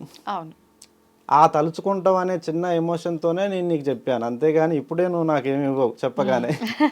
అది విజయం అవుతుంది చూడండి, అప్పుడు ఇస్తారు నాకు గుర్తింపు ఇస్తారు. అప్పుడు అలాన్న వాళ్ళు ఆ రోజు నన్ను గుర్తించారు, చెప్పారు, అందుకే ఇప్పుడు నేను అలా ఉన్నాను అని కొంత తృప్తి కలుగుతుంది అని మా ద్వారా అని చెప్పాను. కానీ ఆ మిగతా యోగులు చెప్పినట్టు జాతకాలు చెప్పడము, ఈ అవసరాలు చూడడము అది నాకు తెలియదు. నన్ను అడిగితే నేను ఖచ్చితంగా వాళ్ళకి బదులు ఇస్తాను. ఎవరికైనా రుణం ఉన్న ప్రతి ఒక్కరికి సాయం చేస్తాను. ఇప్పుడు నాకేదో ఫ్యూచర్లో ఇది పలానా అని మీరు చెప్పగలిగారు అని అంటే మీకు ముందు జరగబోయేది తెలుస్తుంది అని అర్థం. అంటే ఇప్పుడు నేను గురితో ఉన్నాను, ధర్మం వైపు నిలబడి జరగబోయేదాన్ని అన్ని దిక్కుల నుంచి చూస్తున్నా, అందుకే నాకు తెలుస్తుంది. అంటే ప్రతి కదలిక కూడా మీకు తెలిసే అవకాశం ఉంది. భగవంతుడి పక్షాన నిలబడినందుకే ఇంత తెలిస్తే, భగవంతుడి పక్షాన పోరాడితే ఇంకెన్ని విషయాలు తెలుస్తాయి నాకు. రేపు జరగబోయే ప్రతిదీ నేను చెప్పగలుగుతాను. భగవంతుడి పక్షాన నిలబడి ధర్మ యుద్ధం చేస్తున్నా కాబట్టి ఇవన్నీ చెప్తున్నా. నేను గురి ఎక్కువగా ఉంది, మీలో ఒక 20% ఉంటే నాలో 80% ఉంది. దాన్ని 100% దాటి పనిచేయడం కోసం నేను కర్మచారిగా బాధపడుతూ ఇవన్నీ చేస్తున్నా, అంతేగాని ఓ మెప్పు కోసం ఇది కాదు. భగవంతుడు నాకు ఇచ్చింది 100 ఏళ్ల జీవితం, అలా నాకు 30 వరకు ఇక్కడికి వచ్చినాయి, 20 ఏళ్ళు సాధనకే పోయింది. ఇప్పుడు సరైనటువంటి జీవన క్రమాన్ని నిర్వహించుకునే యోగం సమయం ఇప్పుడు ఇచ్చిండు భగవంతుడు. 20 ఏళ్ళు సాధనలోనే ఉన్నానుగా. అంటే మీరు చిన్నప్పటి నుంచి సాధన చేస్తూనే ఉన్నారా? నేను చిన్నప్పటి నుంచి సాధనలోనే ఉన్నాను. నేను 5 ఏళ్ల వయసు నుంచే భగవంతుడు తాయితు కట్టుకుంటే మేలు చేస్తాడా, ఒట్టు పెట్టుకుంటే మేలు చేస్తాడా, ప్రసాదం తింటే మేలు చేస్తాడా, ఆ పువ్వులు ఇట్లా కింద పడేస్తే అనుగ్రహిస్తే మేలు చేస్తాడా, అన్ని పరీక్షించే ఈ గురువు స్థాయికి వచ్చాను.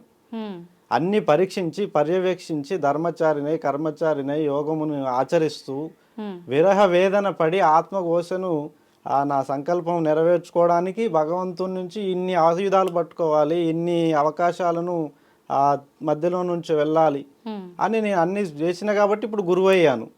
లేకుంటే అది కోరుకుంటే వచ్చే పదవా, ఆచరిస్తే వచ్చే పదవి. కోరుకుంటే వచ్చే పదవే కాదు ఇది, ఆచరిస్తే వచ్చే పదవి. మేలు చేస్తే వచ్చేది మెప్పు, అంతేగాని మేలు చేయండి ఏ గౌరవం రాదు, ఏది రాదు.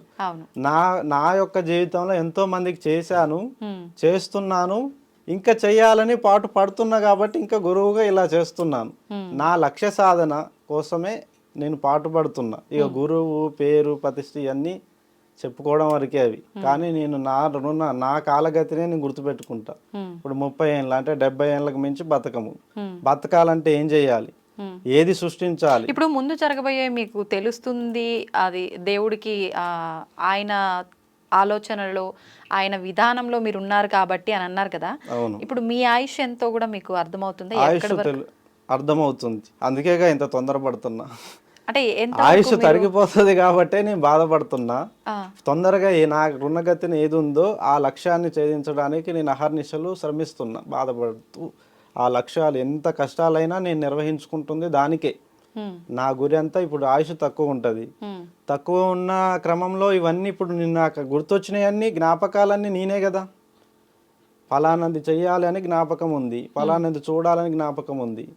వెళ్ళాను, చేశాను, చూశాను. దాని ద్వారా భగవంతుడు నాకు కొన్ని మేలు చేసే అవకాశాలు ఇచ్చాడు కొందరికి, వాళ్ళకి చేశాను. వాళ్ళు నాకు బలాన్ని ఇచ్చారు, మరి తిరిగి వాళ్ళ భగవంతుడు నాకు ఇచ్చాడు కదా, మళ్ళీ నేను నా అదే ప్రయత్నాలు చేస్తున్నా. ఇప్పుడు ఉపాసన బలం వల్ల, వారు చేసే దీక్షల వల్ల, ఉపాసనల వల్ల వాళ్ళ ఆయుష్ను కూడా పెంచుకునే అవకాశం ఉంది. వాళ్ళకి అసలు మరణమే లేని వాళ్ళు చాలా మంది ఉన్నారంటారు కదా, అలా చేసుకునే అవకాశం లేదా? అదే నా పోరాటం. అమరత్వము, చావు లేని జీవన ప్రయాణము, ఉన్నతమైన ప్రమాణాలు. ఇప్పుడు అద్భుతాలను చూడాలి, ఉన్నతమైన కార్యాలను గెలవాలి అని ప్రతి ఒక్కరు కోరుకుంటారు. ఇప్పుడు నీకే అవకాశం ఇస్తే 10 కోరికలు కోరుకుంటావు, సహజం కదా, నేనైనా 10 కోరికలు. కానీ అలా ఆచరించాలి.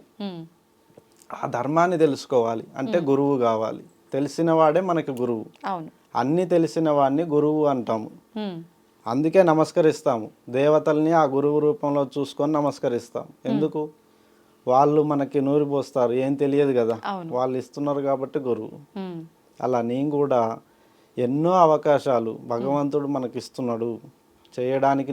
నేను కోరుకున్నాయని భగవంతుడు ఇస్తూనే వస్తున్నాడు కాబట్టి మా బంధం ఇంకా పెద్దదైంది. నా నమ్మకం నిజమైంది అని నేను చెప్తూ నిర్వహిస్తూ ఎంతో మందికి చేస్తున్నా. అలా నా నిర్ణయం మాత్రం అమరత్వమే. నా లక్ష్య సాధన మాత్రం 100 దాటాలి. అంటే సాధించగలుగుతారన్న అందరిని కూడా 100 ఏళ్ళు దాటియాలి అని నా సంకల్పం. నేను దాటి అందరిని దాటియాలి. అలా కూడా ఉంటుందా? ఇప్పుడు నేను 100 ఏళ్ళు బతికి మిమ్మల్ని కూడా 100 ఏళ్ళ వైపు గుంజుకు రావాలి కదా. అలా మిమ్మల్ని కూడా తీసుకొస్తేనే నాతో పాటు నా సహచరులంతా గెలిస్తేనే నాకు సంతోషం. నేను ఒక్కనే 100 ఏళ్ళు బతికి మిగతా వాళ్ళంతా పోతే ఇక నేనేం చేయాలి? ఆ వయసులో సాధించిన వాడు గుర్తుగా మాత్రమే మిగులుతా. కానీ మిగతా వాళ్ళకి ఆచరణ ఇచ్చినప్పుడు కదా గెలిచేది.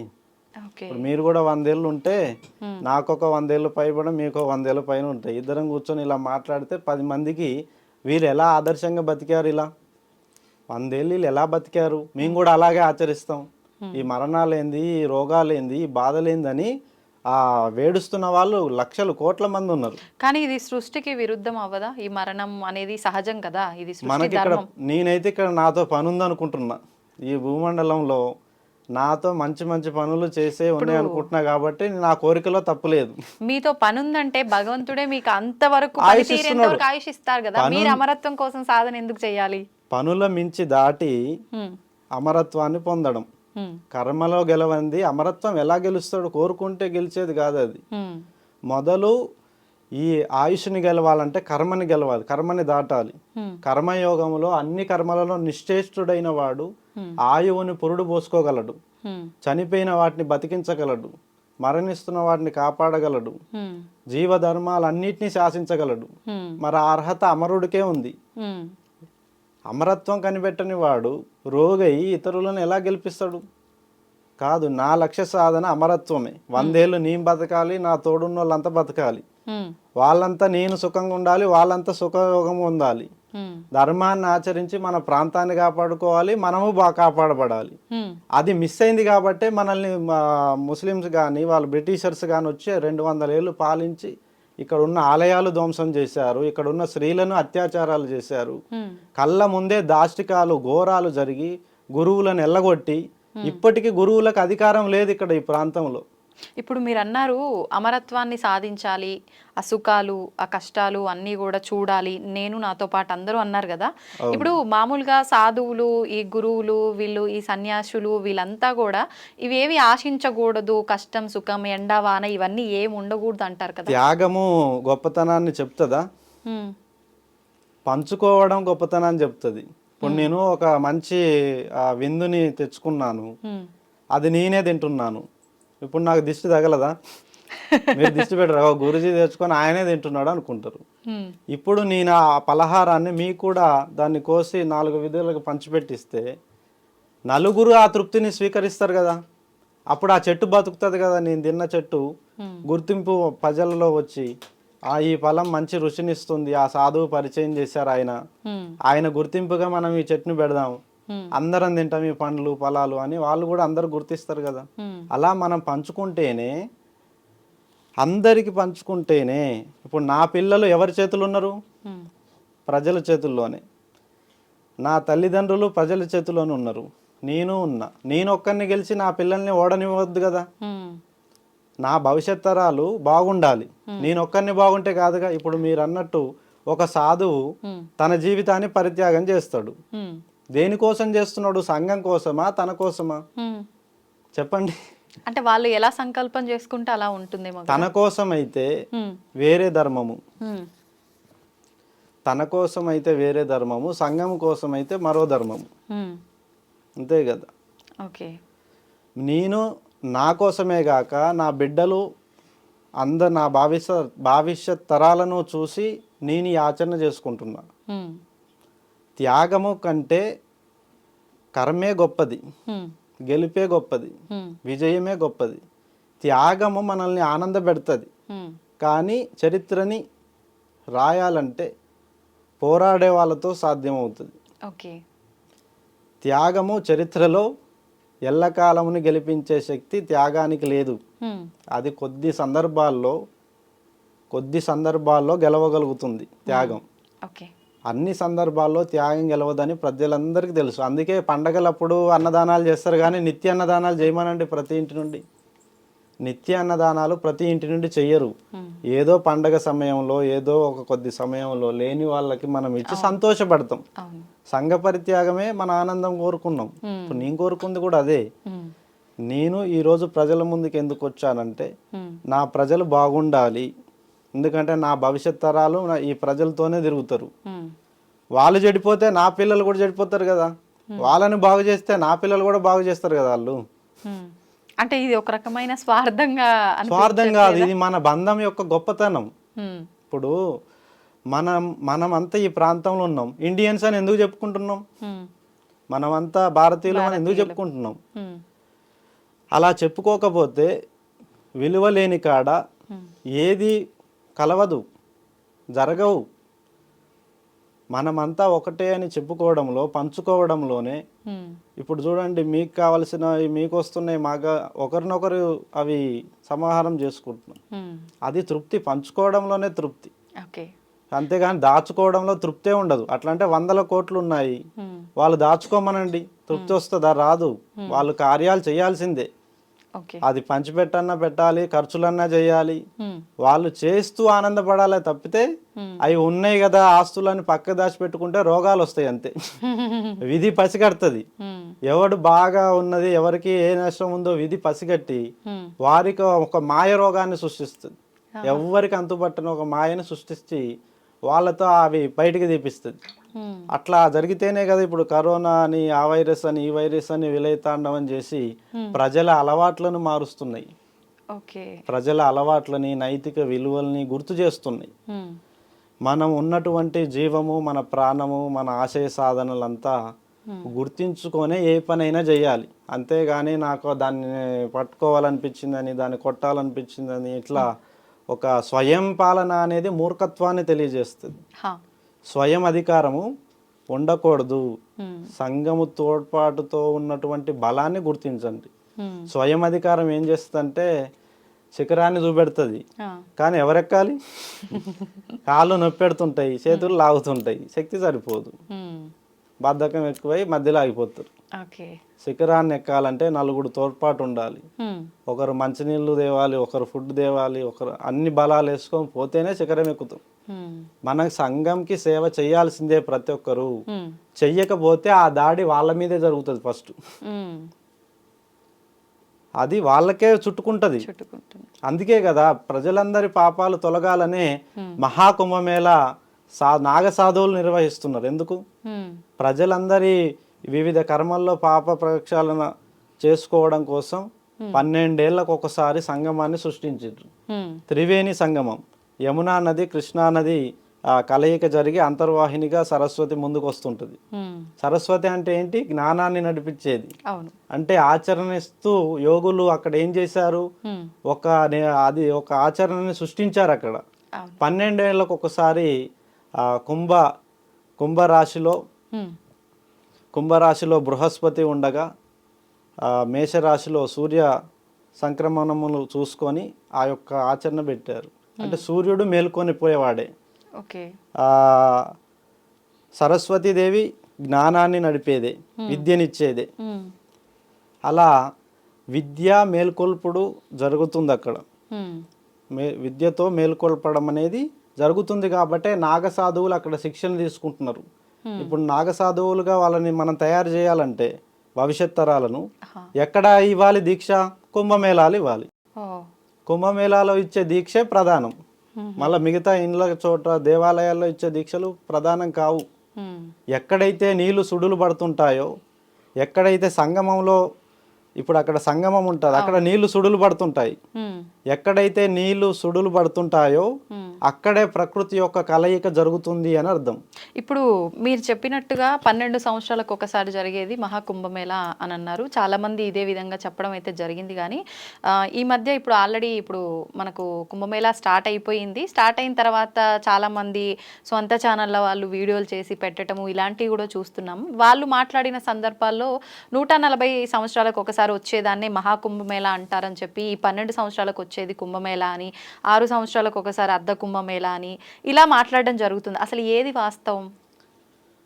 వాళ్ళు లెక్కలు కాలగతిన ఇస్తున్నటువంటి ప్రమాణం అది.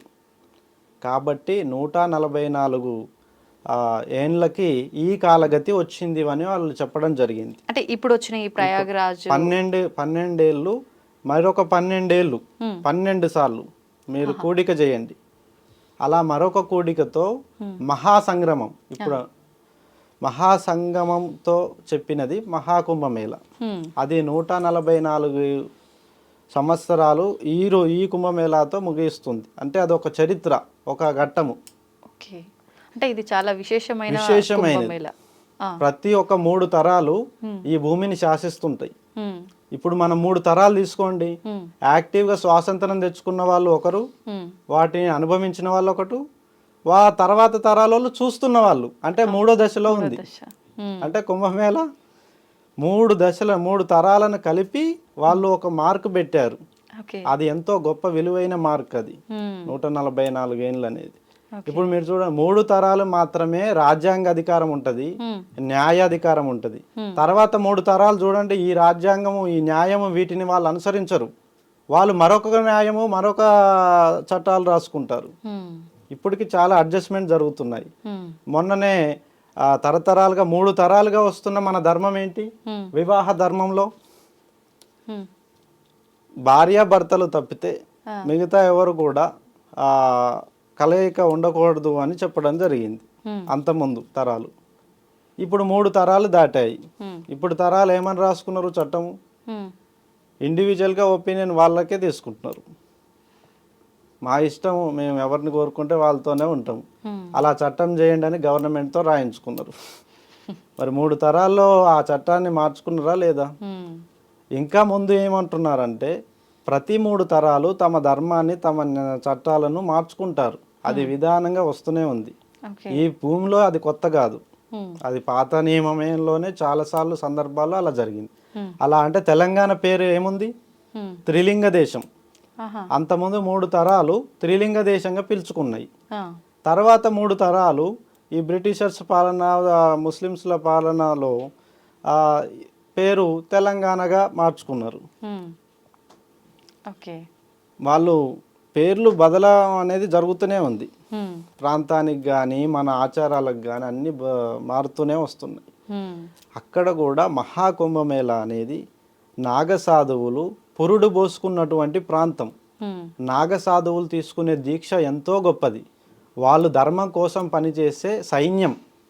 దీన్ని మన ఋషులు మునులు ధర్మపక్షాన కొంతమంది క్షేత్రపాలకులను తయారు చేసిన సందర్భంలో అన్ని అస్త్ర విద్యలు, శస్త్ర విద్యలు నేర్పించి ఆ కుంభమేళాల సంగమంలో నేర్పించి కొత్త వారిని న్యూ జాయినింగ్స్ అనేది స్టార్ట్ చేస్తారు. కుంభమేళ సమయంలో మాత్రమే స్టార్ట్ చేస్తారా? కుంభమేళా సమయంలో మాత్రమే అది స్టార్ట్ అవుతుంది. ఓకే. ఇప్పుడు కూడా ఈ కుంభమేళా సందర్భంగా లక్షల మంది నాగసాధువులుగా పరిణితి చెందుతున్నారు.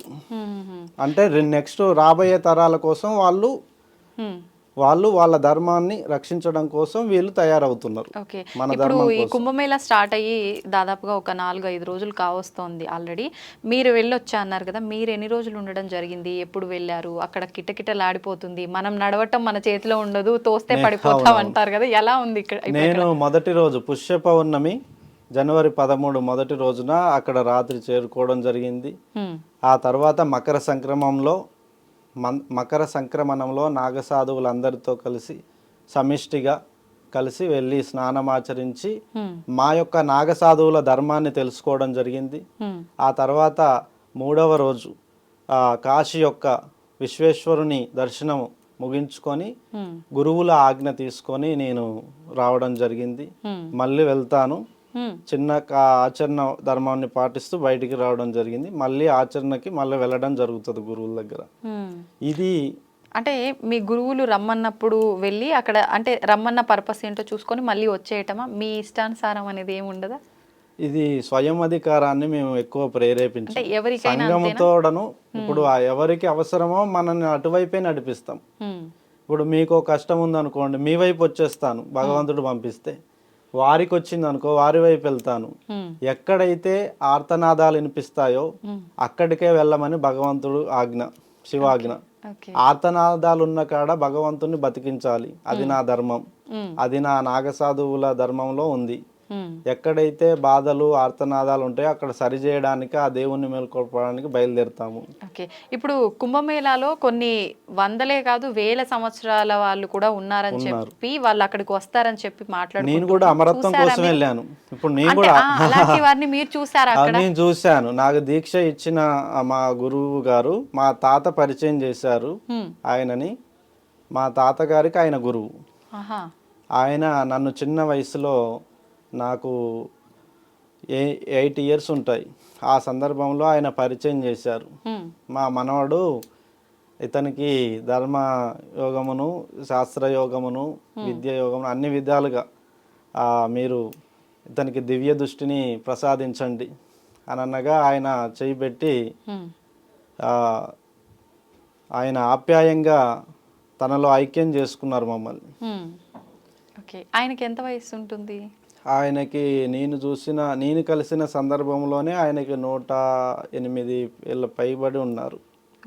నేను కలిసిన చిన్న వయసులో 108. 108 అంటే ఇప్పుడు ఒక 140 130 చిల్లర ఉండొచ్చు. 130 ఏళ్ళ వయసులో, 120 నుంచి 130 ఏళ్ళ మధ్య వయసులో ఆయన మరణించడం జరిగింది. స్వర్గస్థుడు ముక్తిని పొందడం జరిగింది. ఆయన ముక్తిని పొందేటువంటి విధానం కూడా పంచభూతాలు స్వీకరించినాకనే తను మరణించారు. అంటే ఇచ్చా మరణం ఉంటుంది యోగులకి, చిరంజీవులకి ఇచ్చా మరణం ఉంటుంది. కోరుకున్నప్పుడే వాళ్ళు ఈ తనువుని వదిలేస్తారు, తనువుని చాలిస్తారు. అలాగా తనకి ఈ భూమి మీద ఎవరెవరికి ఆయన విద్యను అందించారో, ఎవరెవరికి ఆయన యోగమునిచ్చారో, అలా కొన్ని గుర్తుల కోసం ఆయన ఆయువుని పట్టుకొని ఉంచి మా అందరికీ అవి నిక్షిప్తం చేసి తన యొక్క జీవన పరిణితిని ముగించుకున్నారు. ఆయువును నిక్షిప్తం చేసి అంటే ఎలా? అంటే నా కోరికని నీకు ఇవ్వడం. ఇప్పుడు నా ధర్మాన్ని రక్షించడం నా కోరిక, ఇప్పుడు నా ద్వారా నీకిస్తున్నా. అంటే ఇంకా మీరు ఆ జీవితాన్ని చాలించాల అంటే మీ గురువు విషయంలో ఆయన చాలించాలనుకుంటున్నారు కాబట్టి ఆయన కోరికలని మీకు మీ ఆధీనంలోకి ఇవ్వటం ఎలా? ఆయన బలాన్ని, ఆయన యోగత్వాన్ని, ఆయన దివ్య దృష్టిని మాకు ఇచ్చారు. కాబట్టి ఆయనను స్పర్శించిన మేము విజయులమైనం. ఆయనను స్పర్శించాకే మేము కూడా మహిమలను చూడగలిగాము, దేవుణ్ణి చూడగలిగాము, అద్భుతాలను చూడగలిగాము. కాబట్టి మేము ఇది నిజమని నమ్ముతున్నాం. కాబట్టి అలాంటి అమరత్వం ఉందని మేము నమ్ముతున్నాం, మేము పాటిస్తున్నాం. అలాంటి విజయాలు ఉన్నాయని మేము నమ్ముతున్నాం, ఆచరిస్తున్నాం. అవి అన్నీ మేము కల్లారా చూసి ఒకరు నేను ఇందాక అన్నాను కదా, సాధించిన వాళ్ళే చెప్పాలి గెలుపు గురించి. సాధించని వాళ్ళు చెప్తే అది వేరేలాగా అనిపిస్తుంది. ఆయన సాధించాడు కాబట్టి మాకు చూపించారు. మేము కూడా సాధించి చూయించడమే మా యొక్క లక్ష్యం. మేము కూడా సాధించి చూయించాల్సిందే. ఇప్పుడు మీరు దేవుని చూసారా అయితే? నేను చూశాను. ఎక్కడ, ఎప్పుడు, ఎలా? ఆ అదృశ్య ఒక రూపము అదృశ్యంగా వచ్చి నన్నే శాసించడము, కాలాన్ని శాసించడము, పంచభూతాలను శాసించడము అనేది నాకు కొన్ని విశేషంగా నా జీవితంలో కొన్ని భాగాలు ఉన్నాయి. అలా కొన్ని ముఖ్య సందర్భాల్లో, కొన్ని ఎవరూ లేని హిమాలయాల్లో ఎవరూ లేని ప్రాంతం ఒకటి ఉంటుంది. ఆ చోట నేను సాధనలో ఉన్నప్పుడు ఒక మాయా రూపంలో నడవడిక వచ్చేసి భవిష్యత్తుని నాకు కొంత వివరించడము, ఇలాంటి అడుగులు వేయడం అనేది అదృశ్య రూపంలో నాకు వెంబడించి చెప్పిన విధానంని నేను చూశాను. అంటే ఇప్పుడు వచ్చిన ఆకారము, ఆ అదృశ్యమైన రూపము భగవంతుడిదే అని మీరు ఎలా అనుకుంటారు? అంటే ఎంతో మంది గురువులు తపస్సు చేసిన ప్రాంతాలు కదా, అలా ఎవరైనా గురువులే? నేను మొదటిగా గురువే అనుకున్నాను మీలాగే. ఇది గురువుల ప్రాంతం కదా, గురువులే ప్రేతాత్మలో, శక్తులో లేదా ఏదో రూపంలో వచ్చి నన్ను వెంబడిస్తున్నారేమో అనుకున్నాను. తర్వాత నాకు తెలిసింది ఏమిటంటే అది సాక్షాత్తుగా భగవంతుడు శివుడే నేను చూసే గురువు రూపంలో వచ్చాడు అని. గురువులకు వస్తే మనం భయపడం, కానీ ఒకసారి వచ్చారు. ఒకసారి నాకు కనిపించిన విధానం ఏంటంటే ఆ రూపాన్ని చూసి నేను ఒక వింత అనుభూతి కలిగింది. ఎన్నడూ చూడని ఒక రూపాన్ని, అది విశ్లేషణ కూడా చేయరాని విధంగా రూపం కనిపించింది శివయ్యది నాకు. అప్పుడు దండం పెట్టుకున్నాను. గురువులు ఆచారాన్ని ఇస్తున్నాడు, ఆ రూపంలో ధైర్యాన్ని ఇచ్చాడు, నాకు ముక్తిని ఇస్తాడు అని నాకు అప్పుడే అనిపించింది. నేను చేసే ఆచరణ కరెక్టే, నేను చేసే సాధన కరెక్టే, ధర్మం వైపు ఉన్నదానికి నిర్వహిస్తున్న దానికి ఆ భగవంతుడు ఇచ్చిన రూపం నాకు ధైర్యాన్ని ఇచ్చింది. ఇప్పుడు నేను కాన్ఫిడెంట్గా మీకు చెప్తున్నాను, 100 ఏళ్ళు నేను దాటి వస్తానని, మిమ్మల్ని కూడా తీసుకెళ్తా అంటున్నా అంటే దానికి కారణం ఆ దైవం నాకు ఇచ్చిన ఆ రూప దర్శనమే. ఎన్ని సంవత్సరాల వయసులో మీకు కలిగింది ఆ అనుభూతి, ఆ దేవుడి దర్శనం? నేను చిన్న వయసులో అమ్మ వాళ్ళు నాకు కొన్ని దేవాలయాల్లో తిప్పి పరిచయం చేశారు. ఇది దేవుడు, ఇది శివయ్య, ఇది సాయిబాబా, ఇది విష్ణుమూర్తి అని పరిచయం చేశారు. ఆ పరిచయాలు అన్వేషణ మొదలవుతుంది. దేవుడు, వీళ్ళు ఈ రూపాన్ని దేవుడు అంటున్నారు, ఆయన కనబడట్లేదు, కనబడాలంటే ఎక్కడికి వెళ్ళాలని అడిగాను. దేవుడు దేవాలయాల్లో చూపించే రూపాలని మీరు అంటున్నారు, నిజంగా దేవుడు ఎక్కడ ఉంటాడంటే హిమాలయాల్లో ఉంటారు, లేదా అదృశ్య రూపంలో అప్పుడప్పుడు అట్లా వచ్చేసి వెళ్ళిపోతారు, కానీ మనకు కనిపించరు అని అమ్మ చెప్పేది. అన్వేషణ అంతా తాతయ్య వాళ్ళు కూడా రాజగురువులు అవ్వడం వల్ల నాకు చిన్నతనం నుంచే అందరి జాతకాలు చూడడం, అందరినీ పరిశీలించడం, ఒకడు బాగుపడుతున్నాడు అంటే వాడు వెనక ఏ శక్తి ఉంది, ఒకడు దరిద్రుడు అవుతున్నాడు అంటే వాడు వెనక ఏ శక్తి ఉంది, దాన్ని గమనించి అడుగులేయడం, ఏ భాగాన్ని ఏ ధర్మాన్ని అనుసరిస్తే మంచి జరుగుతుందో కనిపెట్టాను. అలా కనిపించుకుంటూ దుష్య రూపంలో చూస్తూ చూస్తూ రియలైజ్ అవుతూ యోగుల వైపు మా తాతగారు ఎప్పుడైతే కాశీ తీసుకెళ్ళి నాకు యోగులను, మునులను కనిపించారో అప్పుడు నా దశని వాళ్ళు మార్చారు. వాళ్ళు ఇచ్చిన స్పర్శే నన్ను మార్చింది, నా అన్వేషణని నిజం చేసి చూపించింది. నేను గురువు అయ్యేటువంటి అవకాశాన్ని ఈరోజు కలిగించింది అంటే ఆ మహాయోగులు ఇచ్చిన అనుగ్రహమే. ఇప్పుడు మీరు చేసినట్టుగా ఈ సాధనలు, ఈ ఉపాసనలు చేస్తే దేవుడు ఎవరికైనా కనిపిస్తాడా? ప్రతి ఒక్కరికి పరిచయం చేయడమే నా ధర్మం. దేవుణ్ణి పరిచయం చేయడమే. దేవుడు అనుభూతి కానీ ఇక్కడ కలగకపోతే గనక అది నిజం 10 మందిని బతికిస్తుంది, ఆధారితంగా ఉంటుంది. అబద్ధం ఆందోళన సృష్టిస్తుంది. ఇప్పుడు ప్రతి ఒక్కరికి పరిచయం చేయడం అంటే ఎలా పరిచయం చేస్తారు? నా గురువులు నాకు ఇచ్చిన ఆచరణ దైవం అన్నారు. దేవుడు గుళ్ళో ఉండడు, దేవుడు ఆచరించే విధానం పైన మనిషి తలపైన ఉంటాడు అని చెప్పాడు నా గురువు. నువ్వు వాక్కుని నీ యొక్క ఆచరణని ఎటువైపు తీసుకెళ్తున్నాడో భగవంతుడు చూస్తాడు. అన్ని దిక్కులో ఉంటాడు, టోటల్గా అన్ని దిక్కులు ఉండగలడు. మన వేదాల్లో కానీ మన వైదిక సిద్ధాంతాల్లో కూడా అదే ఉంది. అది చూడలేకపోయే వాళ్ళ కోసమే యోగులు దేవాలయాలు నిర్మించారు. ఆధారభూతంగా నిర్మించి కొన్ని విలువలను సృష్టించి దాని ద్వారా జరిపిస్తున్నారు. చూడలేని వారు దేవాలయం స్పర్శతోనే తాకి చూడాలి. అంటే మీలా మేము కూడా అదృశ్య రూపంలో చూసే అవకాశం చూడవచ్చు. ఉంటదంటారా? మన ఋషులందరూ అదృశ్య రూపంలో ఉన్న శివయ్యను చూశారు. వాళ్ళు ఎన్నో వరాలు పొందారు. నాకు కూడా ఒక వరం ఉంది. ఆ వరం నేను పొందితే ప్రజలందరి సమక్షంగా సాక్షిభూతంగా పొందితే నాకు కూడా చాలా సంతోషం అవుతుంది. మేము తెలుసుకోవచ్చా మీ వరం ఏంటో? నా వరం అంతా మొదటిది అమరత్వము, రెండవది 10 మందికి చేయుతనించే అంశాలను పొంది ఉండడం, అస్త్ర శస్త్రాలను ధరించినటువంటి నాయకులు ఉన్నారు. కానీ వాళ్ళు ఏం చేస్తున్నారు? ధర్మాన్ని రక్షించడంలో కొంత పోరాడి కొంత పోరాడలేక ఒకసారి చేస్తూ ఒకసారి చెయ్యకపోకుండా అలసిపోతున్నారు. అలసట లేని నాయకత్వాన్ని, అలసట లేని ధర్మ పరిరక్షణని, అలసట లేని యోగత్వంగా అమరత్వంగా మార్చే విధంగా అందరినీ అమరులుగా, అందరూ ఎక్కువ కాలం బతికేవారిగా ప్రపంచవ్యాప్తంగా గుర్తింపు ఉండాలి. ఫలానా ఇండియన్స్ అంటే ఆయుర్దారం చాలా బాగుంటుంది. ఈరోజు జపాన్ గురించి చెప్పుకుంటున్నారు. జపాన్లోనే అత్యధికులు ఎక్కువ కాలం బతికిన వాళ్ళు ఉంటున్నారు ప్రపంచం మీద అని చెప్తున్నారు. అంటే అది ఇక్కడ ఉండాల్సిన వాళ్ళు అక్కడ ఉంటున్నారు. వింతల్లో ఒక వింత అన్నట్టు ఎవరో ఒక్కరు కదా అలా, అంటే ఎక్కువ కాలం జీవించి ఉండేవాళ్ళు ప్రతి ఒక్కరు అమరత్వం పొంది అలా ఉంటే అదంతా సృష్టికి విరుద్ధమే అవుతుంది కదా. అమరులు మనకు అవసరం. ఎందుకంటే ఈ ప్రాంతం రోగులతో బాగుపడదు. ఇప్పుడు నేను సహాయం చేయమని నేను పిలుస్తా, అతను రోగి అయింది అనుకోండి, నేనే కష్టాలతో బాధపడుతున్నా, నేనేం చేయాలి స్వామి? మీ పక్కకి వెళ్ళిపోతే నాకు రోగం ఉంది, షుగర్ ఉంది, బీపీ ఉంది, థైరాయిడ్ ఉంది, నాకు గ్యాస్ట్రిక్ ఉంది, నేను ధర్మ పరిరక్షణ చేసే అంశాలే నాలో లేవు, నన్ను వదిలేయండి స్వామి, నేను బతుకుతున్న కొన్ని క్షణాలన్నా మిగులుతాయని దండం పెడతాడు. అదే అమరుడైతే నేను చూపించిన వెంటనే ఆ పనికి నేను కూడా వస్తా, చేద్దాం పా స్వామి అంటాడు. అమరుల కలయిక మన ఈ ప్రాంతం రక్షించగలదు. అమరులు లేకపోతే, అమరత్వం పొందే వాళ్ళు లేకపోతే, ఆయుష్ బలంగా లేని వాళ్ళు అయితే అది పనిచేయదు. ఈ ప్రాంత పరిరక్షణ జరగదు. ఇది రోగాల దిబ్బగా మారుతుంది ఈ ప్రాంతం అంతా. ఈ ప్రాంత పరిరక్షణ కోసం నాగసాధువులు ఎన్నో ఆచరణలు తీసుకొస్తున్నారు ధర్మాన్ని స్థాపన కోసం. ధర్మాన్ని స్థాపించడం కోసం విష్ణుమూర్తే 10 అవతారాలు ఎత్తిండు.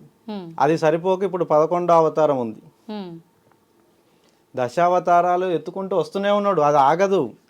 విష్ణు భగవానుడు సాక్షాత్తుగా ఈ యొక్క తొలగించడం కోసమే, ఈ యొక్క సమస్యల నుంచి విముక్తి చేయడం కోసమే అవతరిస్తున్నాడు. తెలుసుకోవాలి ప్రజలంతా కూడా, అమరత్వాన్ని తెలుసుకోవాలి. ఒక ప్రాణాన్ని కాపాడడానికి 10 మంది రావాలి. ఈ రోజు మొన్న ఒక యాక్సిడెంట్ వీడియో చూశాను. యాక్సిడెంట్ అయితే సిటీలో అందరు చదువుకున్న వాళ్ళే, విద్యావంతులే. కానీ ఒక యాక్సిడెంట్ అయ్యి వాళ్ళు పడిపోతే కేసులు అవుతాయి, అవి అవుతాయి, ఇవి అవుతాయి అని చట్టాలు ఒక చూసి సగం మంది వెళ్ళిపోతున్నారు. ఇంకేం జరుగుతుందో నాకు ఆ శక్తి లేదు కదా అని వెళ్ళిపోయే వాళ్ళు కొద్ది మంది. తీరా చూస్తే ఆ వ్యక్తి ప్రాణం పోతుంది. అంటే ప్రజల్లో ఉన్న దోషమే పాలకులకు తగులుతుంది. ప్రజల మీద ఉన్న దోషము పాలకులు తగులుతుంది. పాలకున్న దోషం ఆ ప్రాంతానికే తగులుతుంది.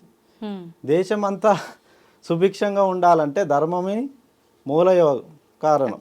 ధర్మాన్ని ఆచరించడం ముఖ్యం కదా. ఇప్పుడు నిన్నైనా నన్నైనా గెలుపు దిశకి వెళ్ళాలంటే అవి చూసుకొని వెళ్తాం మనం.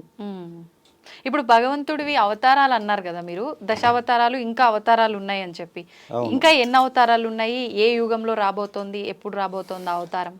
కృష్ణ భగవానుడు జీవిత సారాంశాన్ని గీత ద్వారా మనకు బోధించాడు. ధర్మాన్ని అన్నదమ్ములే అందులో రాజ్యాలను, పాండవులు కౌరవులు రాజ్యాలు పంచుకోవడంలో వచ్చిన ఆస్తి గొడవలలో ఆ యుద్ధం జరిగింది. ఆస్తి గొడవలలో జరిగిన యుద్ధాన్ని ఆయన నీతి పక్షాన నిలబడి గెలిపించాడు. ఇదే రానున్న యుగం మొత్తం జరుగుతుంది అని చెప్పి గీత సారాంశంను మీరు చదివి బయటికి రండి, మేలుకోండి. గీత సారాంశం అందుకే ఇస్తున్నా నేను. ఏది నాది అనుకోకండి, అన్ని మళ్ళీ అనుభవించి ఇవ్వాల్సిందే. ఏదైనా అనుభవించి ఇవ్వాల్సిందే, శాశ్వతంగా మనతో ఉండేవి కావు అని గీత సారాంశం ద్వారా ఆయన చక్కగా మేలుకొల్పాడు ధర్మాన్ని, ధర్మ నిర్వహణ. మళ్ళీ అది దారి తప్పింది. మళ్ళీ దారి తప్పే పరిస్థితులు కనిపిస్తున్నాయి బయట. విచ్చలవిడిగా శృంగారము, విచ్చలవిడిగా కోరికలు, విచ్చలవిడిగా అహంకారము. అసలు ఎవరితో కలిసి ఏ నిర్వహణ చేస్తే 10 ఏళ్ళు బాగుంటాం అనేది కూడా మర్చిపోతున్నారు. పొద్దున పూజలు, సాయంత్రంకి వచ్చేసరికి వాళ్ళకి స్థితిగతులు ఎక్కడ ఉంటారో తెలుస్తలేదు. హ్మ్. పొద్దున బయలుదేరేటప్పుడు తెలుస్తుంది, సాయంత్రం ఎప్పుడు వచ్చే తెలియట్లేదు ఎవరు. హ్మ్. ఈ వేగంగా కదులుతున్న కాలంలో అందరూ తప్పిపోతున్నారు. హ్మ్. మెయిన్ రీజన్ కాలం వేగంగా కదులుతుంది. భగవంతుడు ఇచ్చేటువంటి సౌకర్యాల వల్ల ఆ, వేగంగా కదలడం వల్ల చాలా మంది ఆ మత్తులో పడిపోయి చిత్తైపోతున్నారు. అవును. చిత్తైపోతున్న వారి సంఖ్య ఎక్కువ ఉన్నది, బాగుపడుతున్న వాళ్ళ సంఖ్య తక్కువ ఉంది. హ్మ్. ఇప్పుడు ఇంతకీ మీరు నాకు భగవంతుడు అవతారం ఎప్పుడో చెప్పలేదు, ఏ అవతారమో చెప్పలేదు. విష్ణుమూర్తిది. విష్ణుమూర్తి గురించి, విష్ణువు సాక్షాత్తు శివుని కాంక్షనే విష్ణువు నడిపిస్తుంటాడు. హ్మ్. శివునికి లేని రూపం విష్ణువుకు ఉంది. మళ్ళా విష్ణుమూర్తి ఏమంటున్నాడంటే, నేను నారాయణ్ణి, సకలమును ఆవహించగలను, ఆ. ఏ రూపమైనా ఆయన మారగలడు. హ్మ్. విష్ణువు సాక్షాత్తుగా కలిపురుషుడుగా అవతరిస్తాడని ఎంతోమంది యోగులు మనకి గుర్తునిచ్చారు. కలి వస్తాడు, మళ్ళా దుష్ట శిక్షణ శిష్ట రక్షణ జరుగుతుంది, కలి వస్తున్నాడు, రాబోతున్నాడు, అందుకే ఈ స్పీడ్ పెంచిండు, అన్ని వాహనాలు ఇచ్చి కెమెరాలు ఇచ్చి రెడీగా పెట్టుకొని ఉంచిండు అందరినీ. కలి వస్తున్నాడు చూసుకోండి, ధర్మం పైన మరో కొత్త ఆటను చూడబోద్ది భూభాగం అని చెప్పి ఎంతో మంది మునులు, ఋషులు, యోగులు, తపద్వికులు తమ తపశ్శక్తితో ఊహించి కలి అవతారాన్ని మనకి పరిచయం చేస్తున్నారు వస్తుంది అని. కానీ ఆరంభం అయిందనే నేను అనుకుంటున్నా. అయితే అందరూ ఈ వయస్కులే, మన సహచరులే అందరూ చూస్తే అది మహాభాగ్యం. ఓకే. అంతే కదా, మనమే చూస్తే మహాధన్యం, ఇంకా భవిష్యత్ తరాలు చూస్తే వాళ్ళకి ధన్యం. ఇప్పుడు మీరు అన్నట్టమేమో ఆరంభం అయిందని అనుకోవాలి కలియుగం అనుకోవాలి, ఎందుకంటే కానీ ఆల్రెడీ అంతం కలియుగం అని చెప్పి కూడా మాట్లాడుతున్నారు కదా. ఆరంభం కానిదే అంతం ఎలా ఉంటుంది? అంతం గురించి ఆందోళన చెందే వాళ్ళు, ఏమి తెలియని వాళ్ళు అంతాన్ని కోరుకుంటున్నారు, అన్ని తెలిసిన వాళ్ళు ఆరంభాన్నే కోరుకుంటున్నారు. మీరు చెప్పండి, వాళ్ళ సంఖ్య ఎక్కువ ఉందా, వీళ్ళ సంఖ్య ఎక్కువ ఉందా? అదే పుకార్లు అవుతున్నాయి. అవును, నెగిటివ్ గా మేమంతా ఆరంభమైంది అనుకుంటున్నాం, యుగం ఇంకా యుగరక్షకుడు వస్తున్నాడు, యుగం ప్రారంభం అవుతుంది, సరికొత్త మానవాళి యుగం చూస్తున్నారు అని నేను అనుకుంటున్నా. ఇప్పుడు మీరన్నట్టుగా విష్ణుమూర్తి అవతారాలు ఇంకా ఉన్నాయి. ఈ కలి ప్రభావం వలన, ఈ అరాచకాలు ఎక్కువైపోవడం వల్ల భగవంతుడు మళ్ళీ రాబోతున్నాడు. కలి ప్రభావం కాదు, అంధకారంలో ఉన్నవారు చేస్తున్నటువంటిది ఒకటైతే, అన్ని తెలిసి చేసి అహంకారంతో చేస్తున్న వారిది ఇంకా సంఖ్య పెరిగింది. తెలియని వాళ్ళు చేసిన తప్పునైనా భగవంతుడు క్షమిస్తాడు, కానీ అన్ని తెలిసి తెలిసి తెలిసి చేసిన వాళ్ళ తప్పును భగవంతుడు క్షమించడు. అది ప్రతీకారం తీర్చుకుంటాడు భగవంతుడు. ఏం తెలియని వాడు చేసిండంటే వాడిని సరే ఏం తెలుసో తెలియజేసింది కదా అని వదిలేస్తాడు. అది కలియుగం కాదు, అది కలియుగంలో ధర్మం ఎలా, ఇప్పుడు ఇంత సౌకర్యాలు అనుభవిస్తున్నారు కలియుగం వల్లే కదా. అవును, ఇన్ని సౌకర్యాలు, ఇంత వేగవంతమైన జీవితం, ఇంత వేగవంతమైన సృష్టిని మీరు కదిలిచ్చి చూస్తున్నారంటే అది మహత్కరం. మన పూర్వీకులు కూడా చూడలేదు ఈ వాహనాలని, ఈ ఇంత టెక్నాలజీ, ఇంత విజ్ఞానాన్ని మన పూర్వీకులు కూడా దర్శించలేదు. ఎన్నో గోసలు పడ్డరు. చెమ్ముడు వాటర్ తాగాలంటే బావి దగ్గరికి కిలోమీటర్ నడిచి బావిలో చేదుకొని తాగేవాళ్ళంట. ఇప్పుడు మనం ట్యాప్ తిప్పంగానే వచ్చేస్తుంది. కానీ రాబోయే రోజుల్లో ఆ వాటర్ కూడా మనకు అందుబాటులో లేని పరిస్థితులు రాబోతున్నాయి. పంచభూతాలని నష్టం చేసేది విధానమే లేదు అసలు నాకు తెలిసి. ఎవరైతే పంచభూతాలు అంతం కావు, అగ్ని అంతం కాదు, నీరు అంతం కాదు, ఆ వాయువు అంతం కాదు, అది ఆకాశము భూములు అన్ని కూడా పంచభూతాలు కదిలినంత వేగంగా వీళ్ళు ఎడ కదులుతారమ్మా నువ్వు చెప్పు? వీళ్ళకి ఆ శక్తే లేదు. పంచభూతాలను అవి సరి చేసుకోగలవు. ఇక్కడ రోగాన్ని అక్కడేయగలవు, అక్కడ మంచిని తెచ్చి ఇక్కడ పంచగలవు. పంచభూతాలు కదిలించిన ఔన్నత్వమే మనం ధర్మం అని పాటిస్తున్నాం. మనకి గ్రంథాలు అవన్నీ లేవు. పంచభూతాలే మొదటి దైవం, ఆచరణే దైవం రూపం.